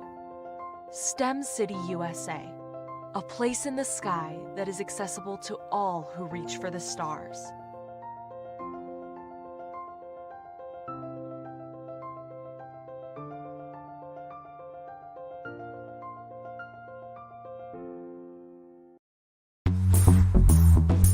Attention all entrepreneurs and companies. Are you looking for reliable and efficient virtual assistants and back office support to help you manage your business tasks? Look no further than Superwoman Business Services.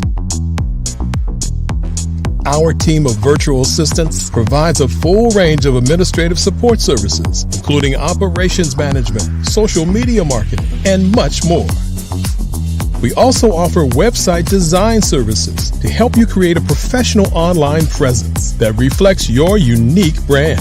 In addition to administrative support and website design, we offer business development and structuring services to help you grow your business and achieve your goals.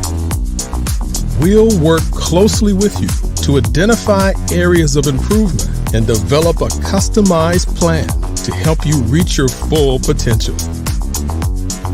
At Superwoman Business Services, we understand that running a business can be overwhelming and time-consuming. That's why we're here to help you fly high and achieve success. Our virtual assistants are highly skilled, experienced, and dedicated to providing you with the support you need to thrive. Come fly with us and take your business to new heights. Let us help you become the superhero entrepreneur you were meant to be.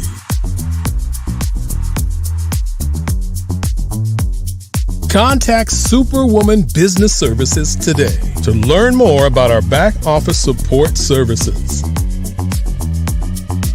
Come fly with us and take your business to new heights. Over the past few years, we've seen the growth of existing and new initiatives focused on financial inclusion, building global networks, and reducing the wealth gap in response to the idea there's not enough seats at the table. Whether their outcomes are to increase the representation of Black executives on corporate boards, ensure an inclusive global economy, or to create new U.S. African commercial pathways, the strategies are often carried out by separate programs. The question is, should they be? With the continent of Africa being home to more than half of the world's fastest growing economies, the youngest workforce, over 400 companies generating more than $1 billion annually, 700 generating more than $500 million annually that are poised for growth, and being the destination of nearly $5 billion in venture capital in 2021. Diversifying U.S. and Africa commercial engagement by building bridges between African businesses and their U.S. diaspora should begin being seen as mutually beneficial. From helping to reduce Africa's enormous capital gap to catalyzing two-way trade opportunities, the COVID-19 global pandemic hopefully has taught us that global challenges and opportunities are more interconnected than we thought. During the pandemic, African companies like Unicorn Flutterwave, insurance provider Reliance Health, ride-hailing app Yasir, and 54Gene, the continent's first bank of DNA on people of African descent, proved that when African companies have access to networks, capital, and information, they grow big, grow fast, and create solutions that are valuable to the world. This is why Be Direct was created. We are the first U.S.-based but African-centric board preparedness and board search company designed to connect U.S. Black talent and corporations to African businesses. Unique and fundamental to Be Direct's success is our process of helping board candidates adapt their experience and networks to an African context before they're connected to high-growth companies that are looking to locally and globally scale. From our focus groups with African business execs and government leaders, we don't ignore the sentiment that business is easy, but people are hard. Having a pool of board candidates with hard-to-access networks and extensive experience across the business life cycle, including successfully raising capital, is table stakes for an initiative like this. So yes, we have that. But corporate or entrepreneurial success in the U.S. does not guarantee success in Africa. Developed alongside industry partners on the continent, our training program, Be Direct Prep, is designed to transpose their experience to create cultural comfort, understanding, and a commitment to helping businesses in Africa scale. Our board governance sessions are African, continental, and country-specific, integrated with cultural awareness and dexterity training, masterclasses led by African industry execs, and mentoring coaching from African continental-based facilitators. But even more unique to Be Direct Prep, we cap off our training program with an immersion trip to help candidates that have not been to Africa before see and feel Africa's complexity and opportunity from African soil. We all know traditional network-based board placement has historically left a lot of us out of ever really being in the paid board pipeline. Our strategy supports the work of many great organizations that are successfully filling seats at U.S. board tables by creating more tables for those that are still left on the sideline. It's time to start seeing the role and value of U.S. Black talent and businesses on the continent of Africa differently. Old perceptions and habits limit economic inclusion. Let's transition Black talent and the African businesses they will support from the periphery of the global economy to its core. Living in a global lockdown, we all know now how fast local and global economies can change, and see the value of having businesses that hire, strengthen local value chains, and even grow globally. Status quo in any form holds back progress. We must democratize U.S.-Africa commercial engagement by socially and economically connecting cultures that have long been disconnected. It's time for Africa's U.S. diaspora to redefine their global value by helping African businesses scale continentally and globally.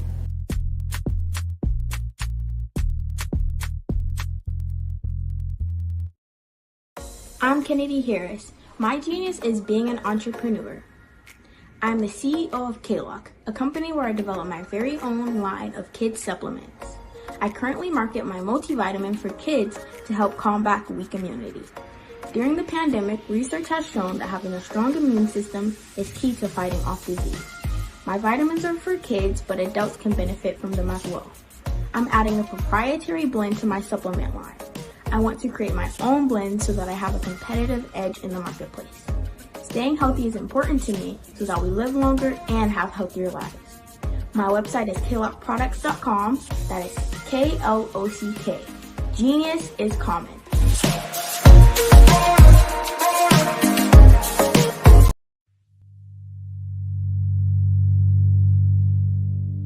So what we have to do is when we get in a spot, we need to create some spots for us. That's the main thing. We need to be able to be in a position where we're able to create those spots for us. For me, being an entrepreneur, I'm not just going to get a business and then leave you sitting high and dry. If you ask me some questions about entrepreneurship, I'm going to give you as much as I received. I've seen people who made it, and then when you ask them, it's like, okay, now you have to pay me for the information, the same information I got for free. We probably in totally different cities. There's no way that we're going to bump heads or anything. We're not competing. Bring me up with you. And so I just think that whatever education that I have, then I need to be able to give that to my own as well.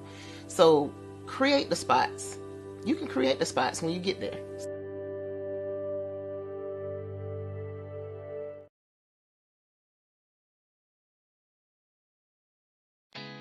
Did you know women represent just 3% of Fortune 500 CEOs and less than 15% of corporate executives at top companies worldwide? Have you wondered what the secrets are to getting into the top ranks, whether in the private or public sector? Do you want to figure out how to stop being held back in your career or passed over for promotion? Then you're in the right place. Hi, I'm Dr. Madeline Ann Lewis, President and CEO of the Executive Women's Success Institute. I have decades of experience in the military, the federal government, and corporate America, and my mission is to help women succeed and tap into their full potential. I want to reach 1 million+ women around the world to become the leaders they are meant to be. So if you want to move into a management or executive level position, or maybe you are a female veteran transitioning out of the military into business entrepreneurship, then reach out to the Executive Women's Success Institute at 301-693-3284. Let us get you on the fast track to success.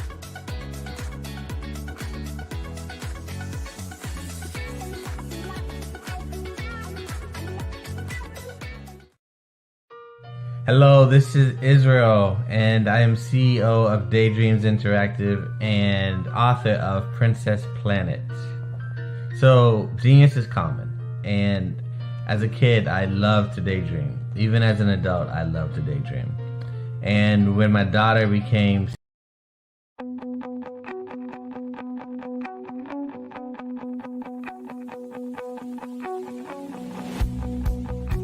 I am Black business.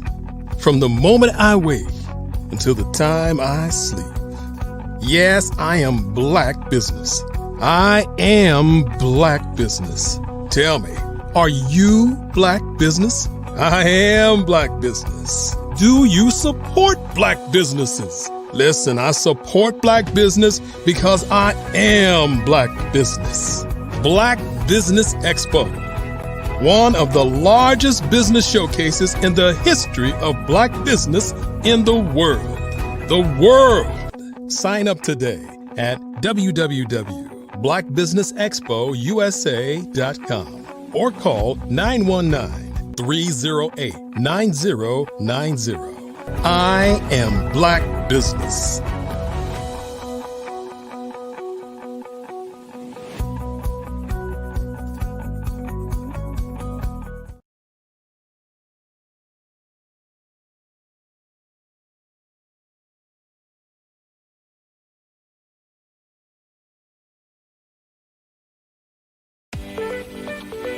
You are in the right place at the right time. The Black Business Network opens again for its Black Business Olympics, a 24/7 broadcast on business, strategies, global branding, social media marketing, finance, advertisement, and much, much more. Featuring the top, most powerful entrepreneurs and speakers and thought leaders from all around the world as they gather together for this phenomenal event. Join the Black Business Network streaming live into the metaverse. STEM City, USA, Black Multiverse, Pod TV. Good morning, good evening, good afternoon, wherever you are in the world. Business leaders, entrepreneurs, thought leaders, and corporations, and welcome to the Black Business Network. My name is Enolia Foti, founder and CEO of Enolia LLC, Director of Operations for Vision Afrique Development, and CEO of Expressions of Humanity Foundation. I am your business moderator from Angola, Africa, for you this morning on the Black Business Network. The Black Business Network is a 24-hour network showcasing Black businesses, business owners, entrepreneurs, and thought leaders worldwide. We have speakers from North Carolina, London, Singapore, Africa, Japan, and cities all over the United States.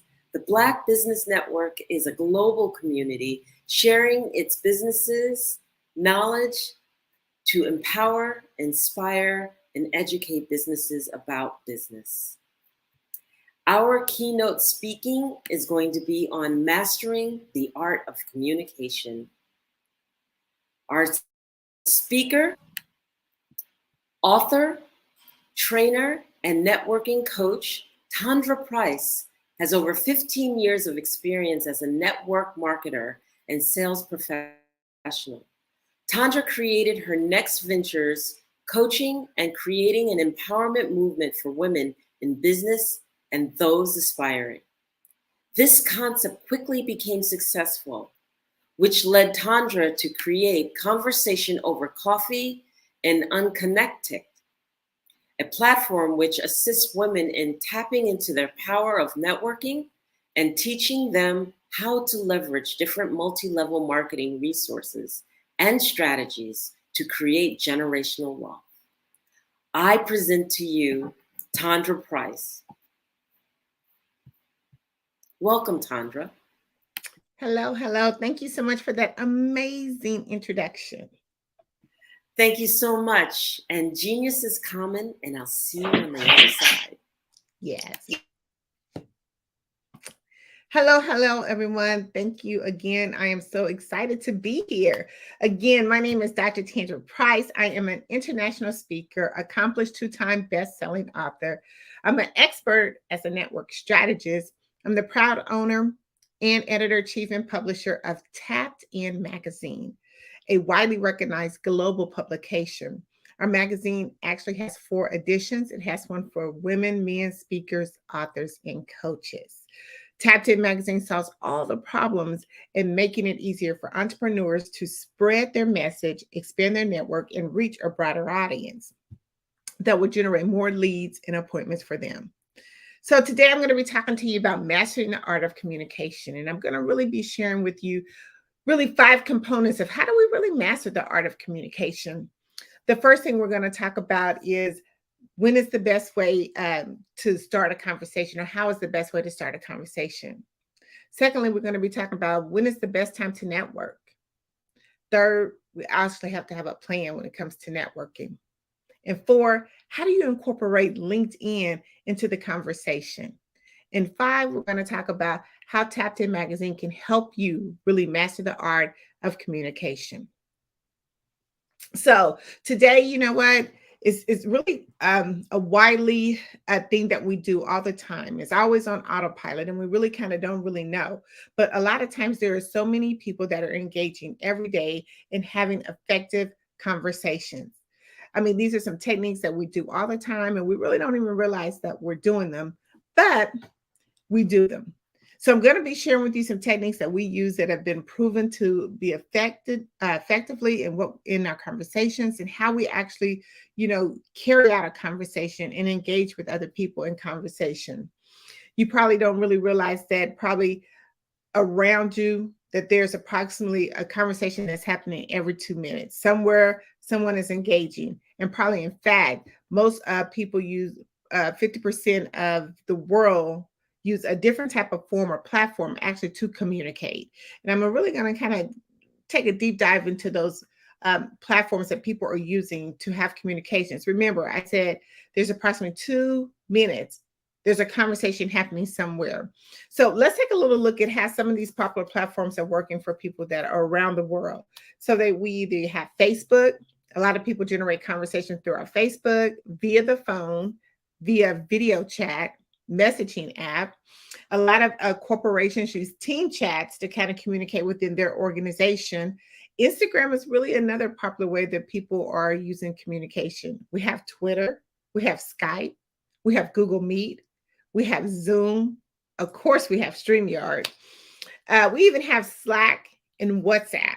A lot of people don't really understand that WhatsApp is another really great way to get your message or start a communication, especially if you're trying to do international conversation. But people are constantly seeking ways to effectively convey their message and get it out faster and effectively. So it gives you the ability to express ourselves clearly, but it helps you to establish a meaningful connection. And a lot of these different platforms, because it's such a widely contact or form of how we could do it, it makes it so much easier. See, we used to do what we call go to a restaurant or go to a morning coffee shop, and we would sit down and have coffee and, try to be able to connect with someone. But in those particular platforms, we could do it so much easier, so much quicker, so much faster. So I'm going to give you 8 ways of how really to start a conversation. Again, these ways, techniques have been proven to be very highly effective. And when I kind of actually share them with you, you're going to be like, oh my God, I do that already. I mean, I'm doing that, and you really don't even know that you're doing it. So the first way we're going to talk about is introducing yourself. So what we want to do when we're talking about introducing ourselves is either a hi, hello. If you're at a formal event, just give a firm handshake just to let them know that who you are and what you do. You don't really have to go into a whole lot, but just your presence, your body disposition, and how you actually present yourself is another way of really effectively starting a conversation. 2, we always want to ask questions. Engage with the other person by asking questions. That would prompt immediate response. A lot of times when we get into different networking events, whether they're in person or virtually, we kind of don't want to ask questions, but we want to get a response. We want to get a response from the person that we're talking to. That's a part of engaging. That's how we kind of keep the conversation going. And 3, always seek advice. People like to be very helpful. So you want to tap into that by asking advice or questions or their opinions on specific matters. I mean, talk about things that are relevant to where you're at in your environment. Think about that. Let's take a look at where we're at in our environment, how we can kind of really drum up a question. But ask the question. Be specific. Let the person that you're actually trying to connect with be helpful to you. Let them feel like they're helpful to you. 4th, always do a compliment. You can never go wrong with doing a compliment. I think compliments is kind of like an icebreaker. When you actually are starting a conversation, if you could just do a compliment, it kind of breaks the ice. It kind of smooths things out. It kind of lets each one of us know, hey, okay, well, you see something already interesting in me. And it makes it really nice. Because a lot of times when you go up to someone, especially whether you're at a networking event or in person, it's kind of hard to kind of really start that question, especially if you're an introvert, you don't really know what to say. But if you're complimenting someone, I always say, if you're an introvert and you go into a room, wear bright colors, because they're going to compliment you on your colors and it's going to start a conversation. So you don't really have to be the one to initiate that conversation. 5, make an observation. Look at your observation around you. Look at the area around you. See what's going on. Again, if you're in person or if you're in a virtual setting, see if you're in person, look and see what everyone's doing, the conversation, the move, get the vibe of what's going on. And you can make an observation and then you can start a conversation with that. Hey, man, it's really loud in here, or everyone seems like they're having a great time in here. You're looking at the environment that you're in. If you're on video Zoom, you can look at the different people's background. If they're playing music when they're coming in, if they are, you can kind of start snapping your fingers, kind of getting into the groove and the vibes. But you can start a conversation by following the observations around you. in 6, humor is always a great way. I mean, I like to always kind of sometimes if I'm with someone, instead of always trying to go into a serious matter, I always trying to maybe break out with something that can make myself and the other person laugh. It's an easy way to start a conversation. Just think about if you're in the environment, think of something funny that relates. Okay, that has to relate to that environment, but think about something that could be of humor to you. It kind of, again, it's kind of another icebreaker. Like people love to, to laugh because we want them to be happy. You want to be happy. You want to show that, hey, I'm a type of person that you can really connect with very easily. 7 is always share a personal story. Capturing a story is so important. When someone can sit there and have a conversation with you and they start telling you about a particular story, whether, it's something related to their business or something that they've experienced, it's the way that you can actually connect with that person. You can listen, you can find so much more out about a person when they tell a story, because it's kind of opening up the gates for you, because it kind of lets you know how you can be of service to them, what you can help them with. And when they tell those stories, try to find something within the story by us making sure that we listen, that you can relate into your business or someone that you know who's went through that similar situation. A lot of times I say, if you don't have a story, borrow someone else's story. You could always borrow someone else's story. You don't have to make it your story, but borrow someone else's story, because people love to share stories. Stories just a way, I think, really finding a way to connect with people. And the last thing we want to talk about in the 8 ways of starting a conversation is show genuine interest. A lot of times when people come to you and they start talking and, they're trying to really connect with you, they're trying to get engaged with you. But sometimes we have to make sure that we're listening. We're doing active listening, because if that person can truly be the person that can take you to the next level in your business, you want to make sure that you're remembering something out of those 8 ways of starting a conversation. Whether you're nodding your head or just saying, but you're showing them that you're listening. Or even, guess what? Even in the conversation, pick 1 or 2 things out that they said that you can kind of fall back on. So they'll be like, oh my gosh, they were really listening to me. The second thing I want to talk about is, I always get this question: when is the best time to network? When is really the best time to network? People ask me that all the time, because you know what? They call me the networking ninja. They always say, when do you network, Tandra? I see you on your TikToks and I see you on your Instagram, but when is really the best time to network? The best time to network is right now. I think anytime that you wake up in the morning and you start a conversation, you're actually networking, because you don't really know where that conversation is going to take you. But see, networking is actually a long-term process. See, you're building relationships. It's not a short-term process. See, when you meet somebody for the very first time, so you got to let it marinate a little bit, right? You got to let it marinate, because you got to get to know the person. Like this is when you're cooking, you add certain different ingredients to your cooking. It's the same way with networking. It's a long process. You're building relationships that you hope that will continue for a long time.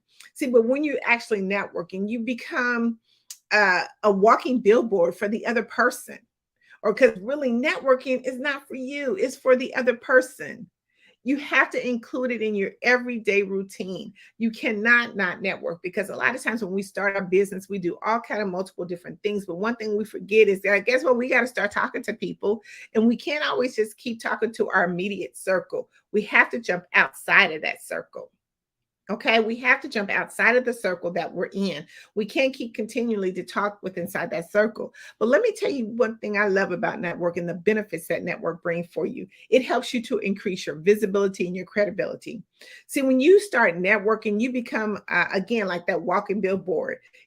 People get to know who you are in the industry. They get to know what you do. You're allowing others to become familiar with you and your expertise.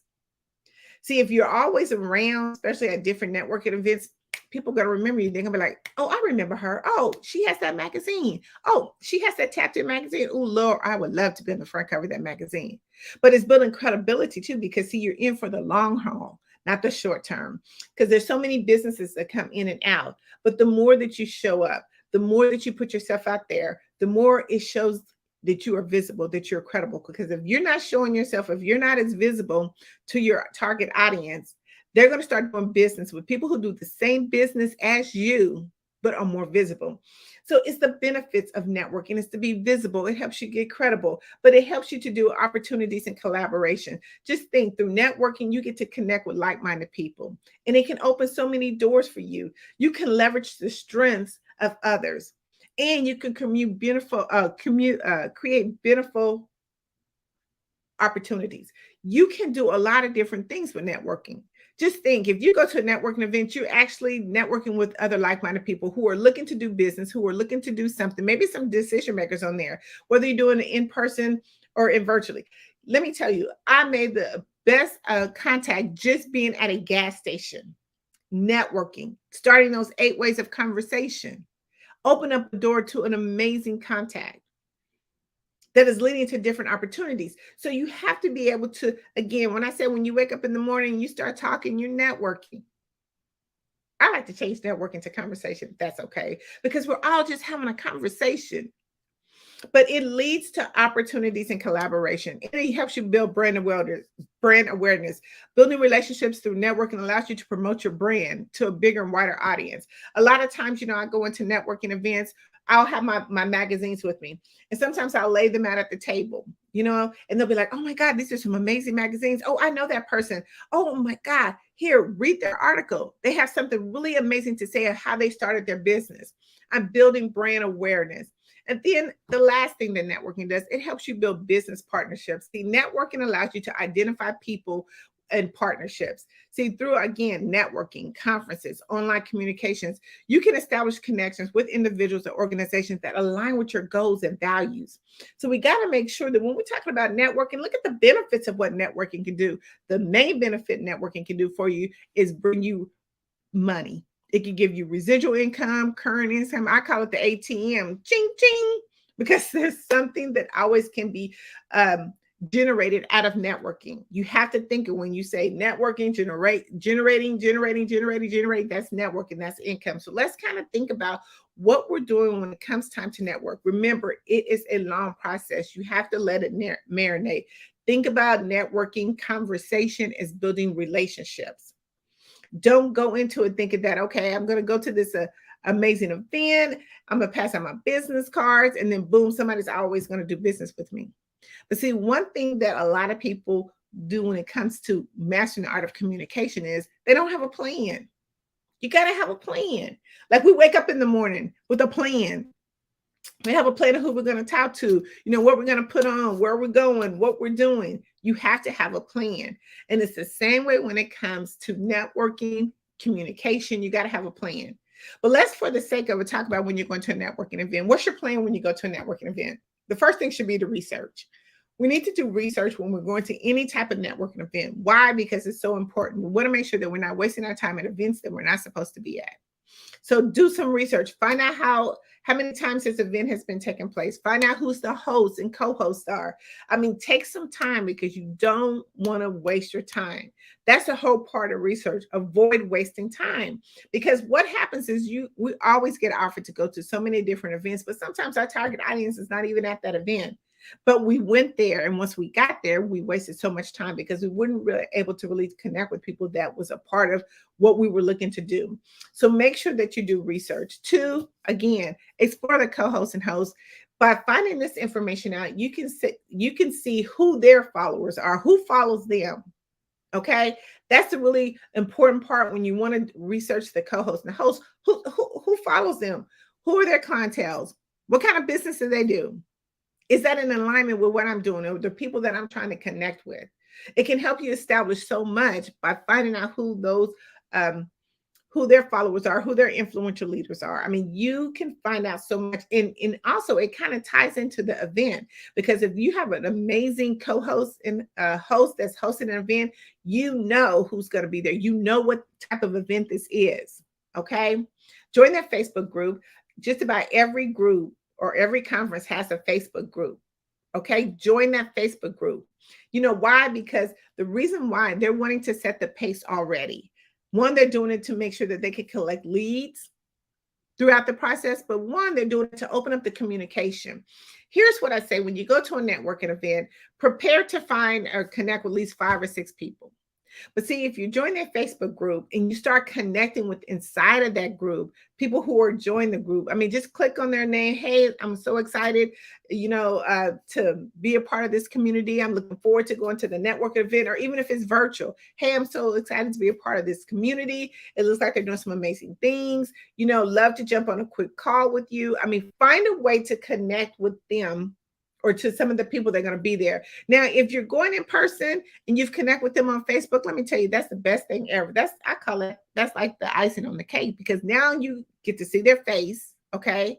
So now you've already had a conversation with them. You've already broke the ice coming out of those 8 conversations. Remember the 8 conversation tips? You've already kind of broken the ice, because now when you go into the room, you don't have to feel like you're kind of by yourself, because you've already had this conversation. They're going to be there. You're going to meet each other. And now you can have a more in-depth conversation. So that's why I say always join the Facebook groups. Always join the Facebook groups, because it helps you, especially if you're introvert and don't like talking to people. But if you're talking to them already, it makes it easier. It makes it, when you walk into the room, that it's okay. Because see, I always say when you go to a networking event in person, do a 360 panoramic view of the room. But if you can find the ideal person that you've been talking with and you've already been connected with, it makes it even perfect. Make sure you prepare for your introduction. Remember, we're not pitching. We're having a conversation. We're finding something that we can make ourselves more memorable to each other, make it more an impression. And the last thing you want to do is go in there pitching, because that's going to be a turnoff. People, when they go to networking events, they're not really selling. They're trying to build relationships. So we have to remember that. Again, connect with 5 people. That's a part of your plan. Again, I kind of gave you away already through the Facebook connection. Make 5 friends. And even if you don't connect on the Facebook, go and connect and engage with 5 people. Don't just pass out your business cards and say, I did it to 5 people. No, stop, engage, and build a rapport with the people that you're actually trying to connect with. We're not pitching, but you're building a conversation. You're engaging with that person. And do active listening, because you have to let them know that you're actually listening to them, what they're saying. Make a note, make a mental note of what they're saying. Exchange contact information. Listen, after you meet these 5 people, make sure immediately that you're connecting with them on all social media. Do a follow-up with them real quick. Send them a quick message. Hey, it was cool meeting you at this event. Look forward to talking to you next week or the week after. But make sure that you're doing something with them. Even go to their Facebook page and comment on one of their posts, because once they see their comment, they actually know that you were paying attention to them, active listening, and that you're more interested in following up with them. And again, I always have a follow-up plan, because within 24 hours, we're always forgotten about. You can go meet a ton of people, but if you don't follow up with them within 24 hours, life happens and everything gets gone. And again, engage with them on social media, because that's one of the ways right now that we're actually connecting with people. So really quickly, I want to jump into, 5 type of networkers. This is really important when you go into a networking event, either virtual or in person. Always do a 365 panoramic view of the room. Introvert or whatever, do a view, a scope of the room. And let me tell you why that scope is so important, because this is going to say what type of networker you are and where you want to be in that group of the event, okay? So 1, we have our social butterfly. These are the type of people that you're going to know the minute that you walk in the room who these type of people are, because they're attention grabbers. They're the socialites. They're always thriving. They're always trying to get that attention. They're outgoing. They're charismatic. They'll say, oh, hey, come over here. Let me introduce you to such and such. They're always, always, always the hype of the room. They're always the hype of the room. So if you're that type of person, you want to go to that group. If you're not that type of person, but you want to meet some people, still go into that group, because this type of social butterfly or these type of networkers, they will help you navigate the room. Okay, they will help you navigate the room. 2, you have your expert observers. Now, these are the type of networkers that are highly knowledgeable in their field. They possess valuable insight and in their expertise. See, this is the type of networkers that have a focus on sharing just their knowledge and information. They're just there to give you advice. Okay, these are just ones who give you advice. but they're actually sought off for their expertise in engaging meaningful conversation. See, like if you want to feel like important, that's what I want to say. If you want to feel like you're important and you know some good stuff and some good juice, go to that group, the experts, okay?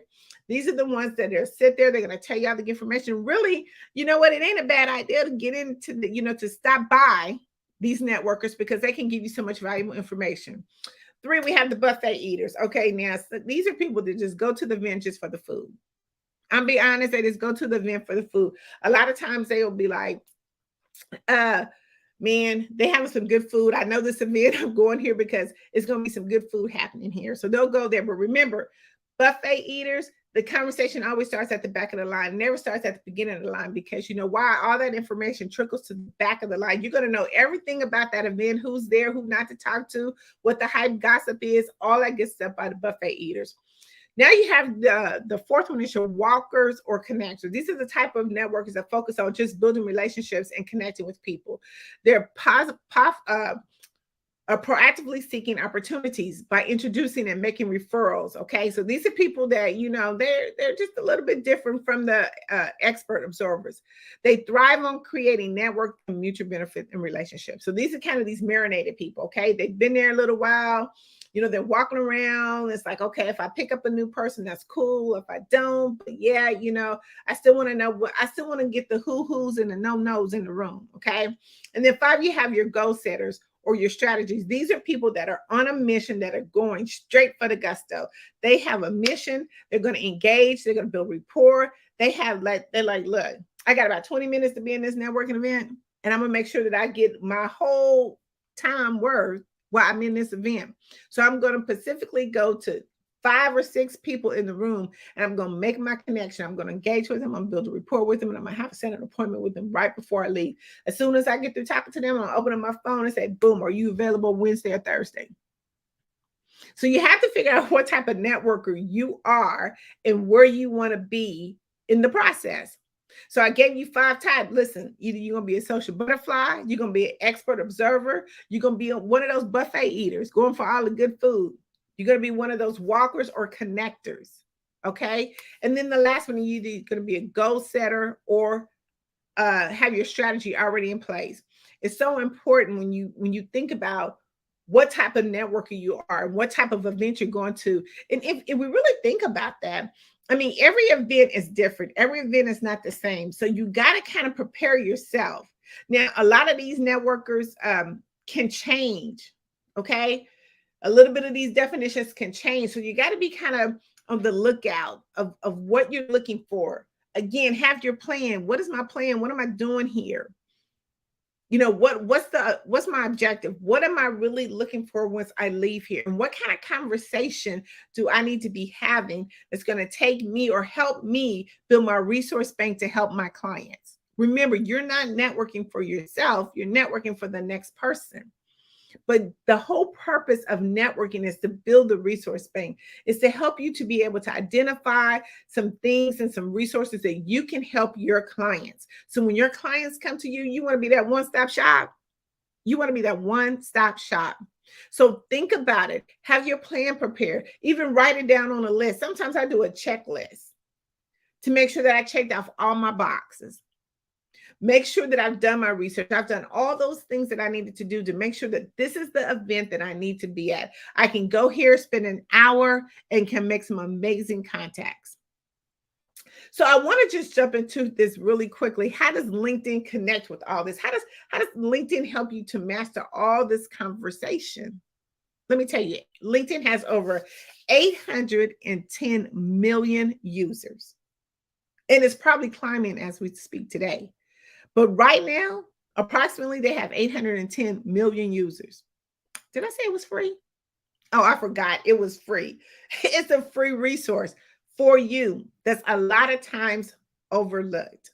A lot of people don't like to tap into LinkedIn because they feel like those other platforms we talked about are where their target audience is. It may be true. It may be true that your target audience is in those locations, but I always say the saying is you have to have 7 streams of income. You have to have 7 streams of visibility. You have to have 7 ways of connecting, 7 platforms of making that connection. making that conversation to master the conversation. So you're well-rounded no matter where you go. You're well-rounded within your conversation. So we got to think about it. But here's the thing I love about LinkedIn. One, it's a free platform. But two, people are looking for you. They're looking for you. You have your decision makers on there that are looking for business. You have, career opportunities, networking opportunities, lead generation opportunities. Face-to-face opportunities. There's so much information that you can do on LinkedIn. And there's other platforms out there as well. But LinkedIn can give you so much access to the person that you're trying to connect with versus a lot of your other platforms. Okay? It does. So let's drive into how do we master the conversation with LinkedIn. One, we got to have an amazing profile. Because a lot of times when you go onto LinkedIn, the first thing they're looking at is your profile. Okay, they're looking at your picture and your banner. You have to have a professional picture and you have to have a professional banner. Your picture needs to be a high quality professional headshot.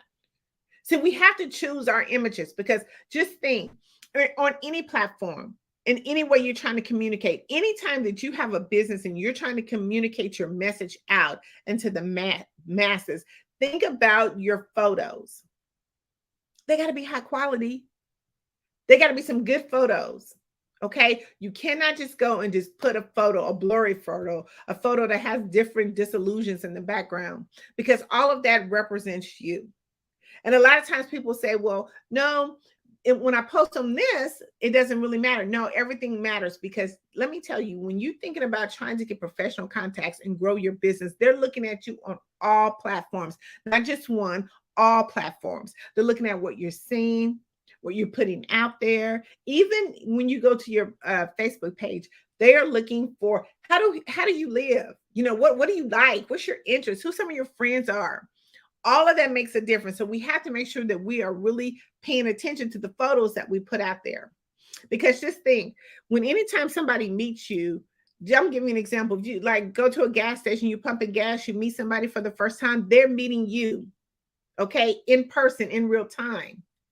And that's how they need to meet you on any social media platform. They need to meet the person who they may possibly do business with. Not someone else, not like the avatars or, a lot of the AI things that they're putting out there. They need to meet you. So make sure that you have a professional picture on there. Let your profile banner say what you do.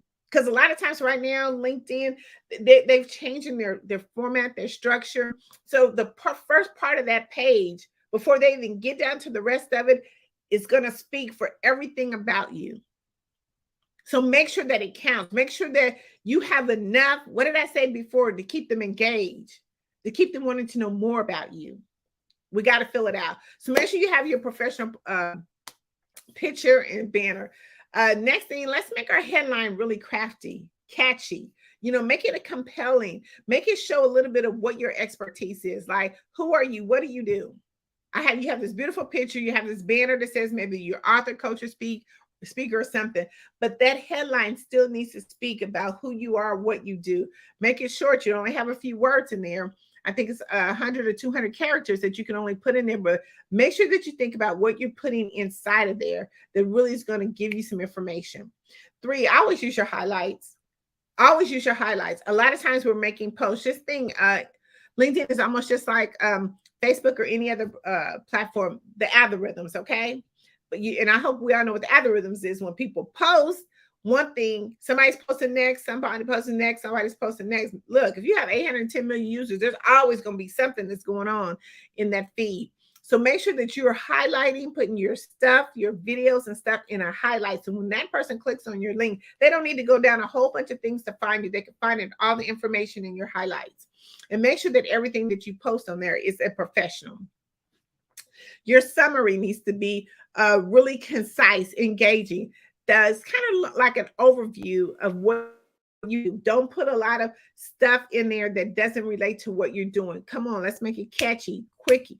Don't give them a whole paragraph or story to read. Just give them enough to just want to keep connecting with you. to stay engaged with you. When we talk about our experience on our profile page, you know what? If you are a business owner and you've been doing business, put the name of your business, but put what you do. Okay. Like put how you can help that person. Don't put, 6 years of Microsoft or anything like that. Put how can you help that person? How have you been helping people? How have you been getting results? Your program, what results are they bringing in? I mean, put things like that. You can save all the other stuff in your skills. Okay. Because there's a part down there that you can mark what your skills are. And here's the thing about it. You want people to, co-sign on your skills. You want people to say, that, oh, she's very good into, networking. She's good into communications, video, whatever that may be. Make sure that, people are co-signing with you on there. Again, recommendations are so important too as well. I mean, if you can get people to do recommendations and you can add them to your LinkedIn profile, again, that's even more better communication, because now the person or the company that is looking at you, they see one that you're all over the place, you're doing some amazing things. Now people are showing that you've worked with, what they feel about who you are and how they work with you. Some of the things that are really, really good about you. Education, please put that in your education. Put all that good information in there.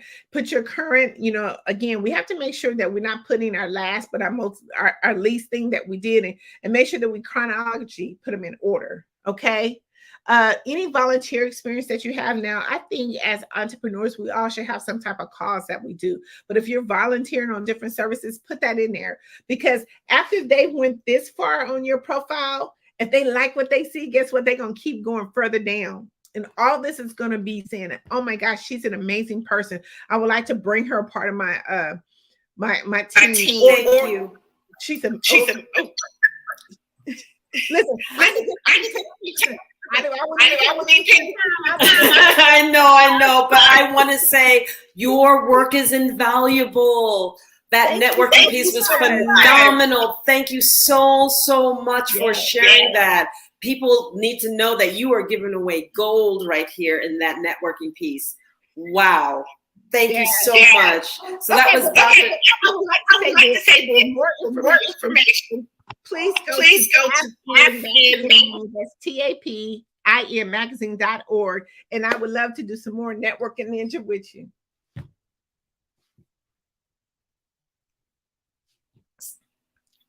And that genius is coming. We'll see ya. So I want to share about the scholarship. The Black Business Expo mission is to raise funds for high school seniors going to college and K-12 entrepreneurs.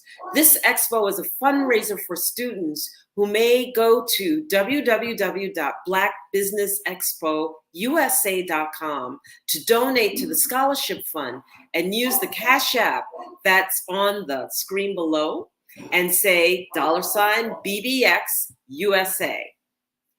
Our goal is to give laptops and up to $5,000 to 10 students. Students can register online at www.blackbusinessexpousa.com. Every dollar counts, so we want to remind you to donate to the scholarship fund. We also want to say a hearty thank you to the Black Business Expo USA sponsors for all 2023. That includes NC100, Moody Capital Partners, Suede Soul, Lotus Rich Coaching and Training, Carolina, Virginia Minority Supplier Development Council, StepNet. You are in the right place at the right time. The Black Business Network opens again for its Black Business Olympics, a 24/7 broadcast on business, strategies, global branding, social media marketing, finance, advertisement, and much, much more.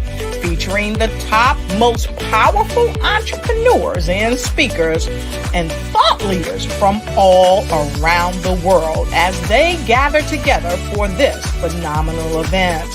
Join the Black Business Network streaming live into the metaverse, STEM City USA, Black Multiverse, Pod TV, Roku, Hulu, iHeartRadio, Apple TV, YouTube, TikTok, Instagram, Google Podcasts, Facebook, LinkedIn, IBM TV, Spotify, and Twitch. Tune in today and be a part of this amazing movement. The Black Business Olympics welcomes you.